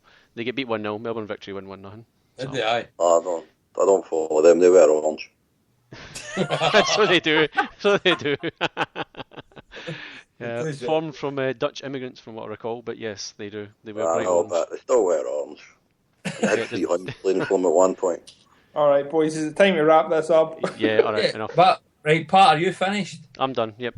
Right, Jimmy Malk, Geraldton CSC, the number one and only one. Have you got any shout outs to anybody, Jim, or anything that's happening up in Geraldton? Well, apart from sunshine in Geraldton, nothing much else is happening. But a shout out to John Flanagan, Toby Jug, well done, John. But I'd like to get a special shout to my cousin, Boy Queen. He lost his young daughter a couple of weeks ago, and the reason why I'm saying that on a more sombre note is that Boy has devoted his whole life really to Celtic, supporting them and working there. And over the years, as being a youth working in Parkhead, Wally's helped me a lot of times getting signed Celtic taps and all that, getting interviews with players and all that for young guys and stuff like that. So just to my cousin Wally and John Flanagan. Magic. It's all good. Anything else, Jim? No, that's fine, thank you. What else is happening up in good old Geraldton? Well, I just with that, the Gold Coast thing happening, I just completely forgot about it again, so I'll be there. I'm booking up tomorrow. I forgot about it. There you are. You heard it here first. Golf clubs intact. I had my Shamrock golf balls. I had told Jimmy Malk about this a while ago, and I was assured that you were booking up, mate. I know, but I just forgot. It's because it's on my work's phone. I'll be there. Right, crap excuses. But anyway, so it will be there. Pat, have we got any ideas as to how many are going to the old Gold Coast event so far? Or is that Chris would know? 67? 71? I think there's around 50 odd at the moment. I think it was around 50 I'll hits. tell you something. That's good. 50 boys jumping around quite close together, making a huddle in the hoops would be quite a decent sight. If they were all very lean. Well, I am. So anyway, Kevin I don't know if this is true, but this is Kevin in the chat room has said "G'day" from Fanny Bay in Canada. Oh, but Fanny in Canada probably means arse. Yeah, but it's Fanny with a Y. I mean, that's just right, too rude, Kevin. So anyway. Well, Kev, it's always nice to speak to another Kev. So Fanny big Bay. shout outs to you, Fanny Bay in Canada with a Y. Oh, sorry, can I add 2 shouts? Yeah. My brother-in-law, Billy Melville, and his future son-in-law, Michael. I keep trying to get him to call in. It's daytime back there, so call in, guys. Come on, Mev, Michael, call in. One of these days. Right, guys, I've got a couple of little things I want to mention here. Because see this Mandara... Your pool. This Mandara CSC is going from strength to strength. Friar Ticks. It's the youngest, but it's possibly the best Celtic supporters club in Antipodia. Because we've got our own beer now, guys. I don't know if you saw, or if any of you follow at Mandara CSC, that's at MANDURAHCSC. Now have a wee look at that, have a wee follow there, because I put a wee tweet out a couple of weeks ago. We have got our own beer, boys. There's not too many Celtic supporters clubs have their own beer. And when I come down, you have your own DJ as well. So it's all happening at the Mandara CSC at Friar Tuck's in 1 and Up in Mandara. And that's where we're going to be again on Sunday night. I'll shout out to everybody at the Mandara CSC, as I always try to do. I'll shout out to everybody at the Erngobra CSC in Coatbrig, as I like to do. But I'd also like to put that appeal out again to everybody that's round about Antipodia for the Gold Coast Gathering next year. What I would love to happen for this whole thing, what happens in the North American CSCs and North American Association of Celtic Supporters Clubs, that's been happening for a wee while. I've always thought there's always plenty of Tims out in Oz that could make something similar happen. We're going to be a good bit behind them, but I have no doubt that given a couple of years or a few years, we'll be able to compete with that kind of stuff. Because let's face it, guys, it's a beautiful part of the world we're all living in here. And I have no doubt whatsoever that we could compete with the LA thing. We might not be able to have the casinos and the chips and the babes. Surfers Paradise. Exactly. So anyway, I would just like to shout out to anybody that's listening to this, scratch a wee head. If you fancy a wee holiday next year, 2014, don't go to North America like you always do. Come over to Oz, because it's a beautiful part of the world. There's plenty of things can kill you out here, but it's still a very nice place. None of them orange. And give it some consideration and support the Aussie CSCs. Support your local CSC. Yeah, pretty much. Australia. Yeah, exactly. But apart from that, I think I'm pretty much done. So all that remains to be said, folks, is thanks everybody that tweeted in earlier on. And, oh yeah, my old dad's going to be out here on about the 15th of November, so he might actually be on one of these shows, whether he likes it or not, Patrick, I must admit. Because he'll be here for this is out every fortnight, so he's going to be here, old James A. Cotter. So he might actually be here whether he likes it or not one of these days.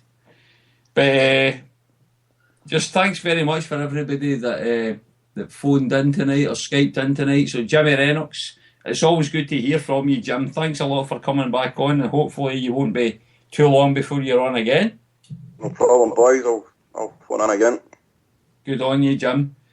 Martin Kelly, as usual, mate. Fair play to you, buddy. Thank you very much, mate. Jimmy Malk, it's always nice to have you down from Gerald Toll. It's only a 6-hour drive. It's well worth the effort. Yes. And my darling beloved Patrick Close.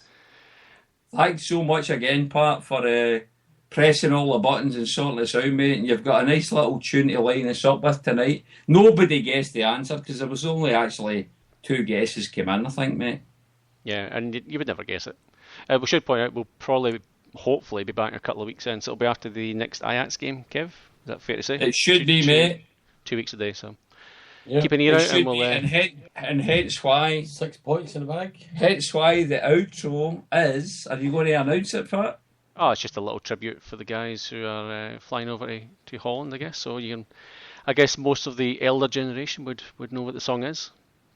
Should I tell what it is? Can't remember now. Yeah, because it's going to come on right now, is it not? I think it's Max Bygraves. I can't remember now. And it's Tulips from Amsterdam. It's Tulips from Amsterdam. Is that Tulips? Tulips, yeah, Tulips. Oh, you're still thinking Fanny B. Tulips. Anyway. Was it young man, sorry. Hail, boys. Hail. Hooroo, everyone. Well, Cheers. boys. There, mate. Later on.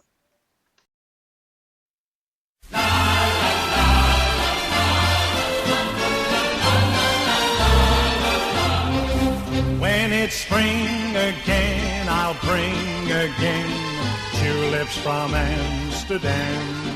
With a heart that's true, I'll give to you tulips from Amsterdam.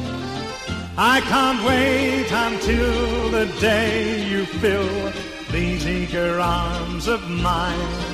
Like the windmill keeps on turning, that's how my heart keeps on yearning for the day I know we can share these tulips from Amsterdam.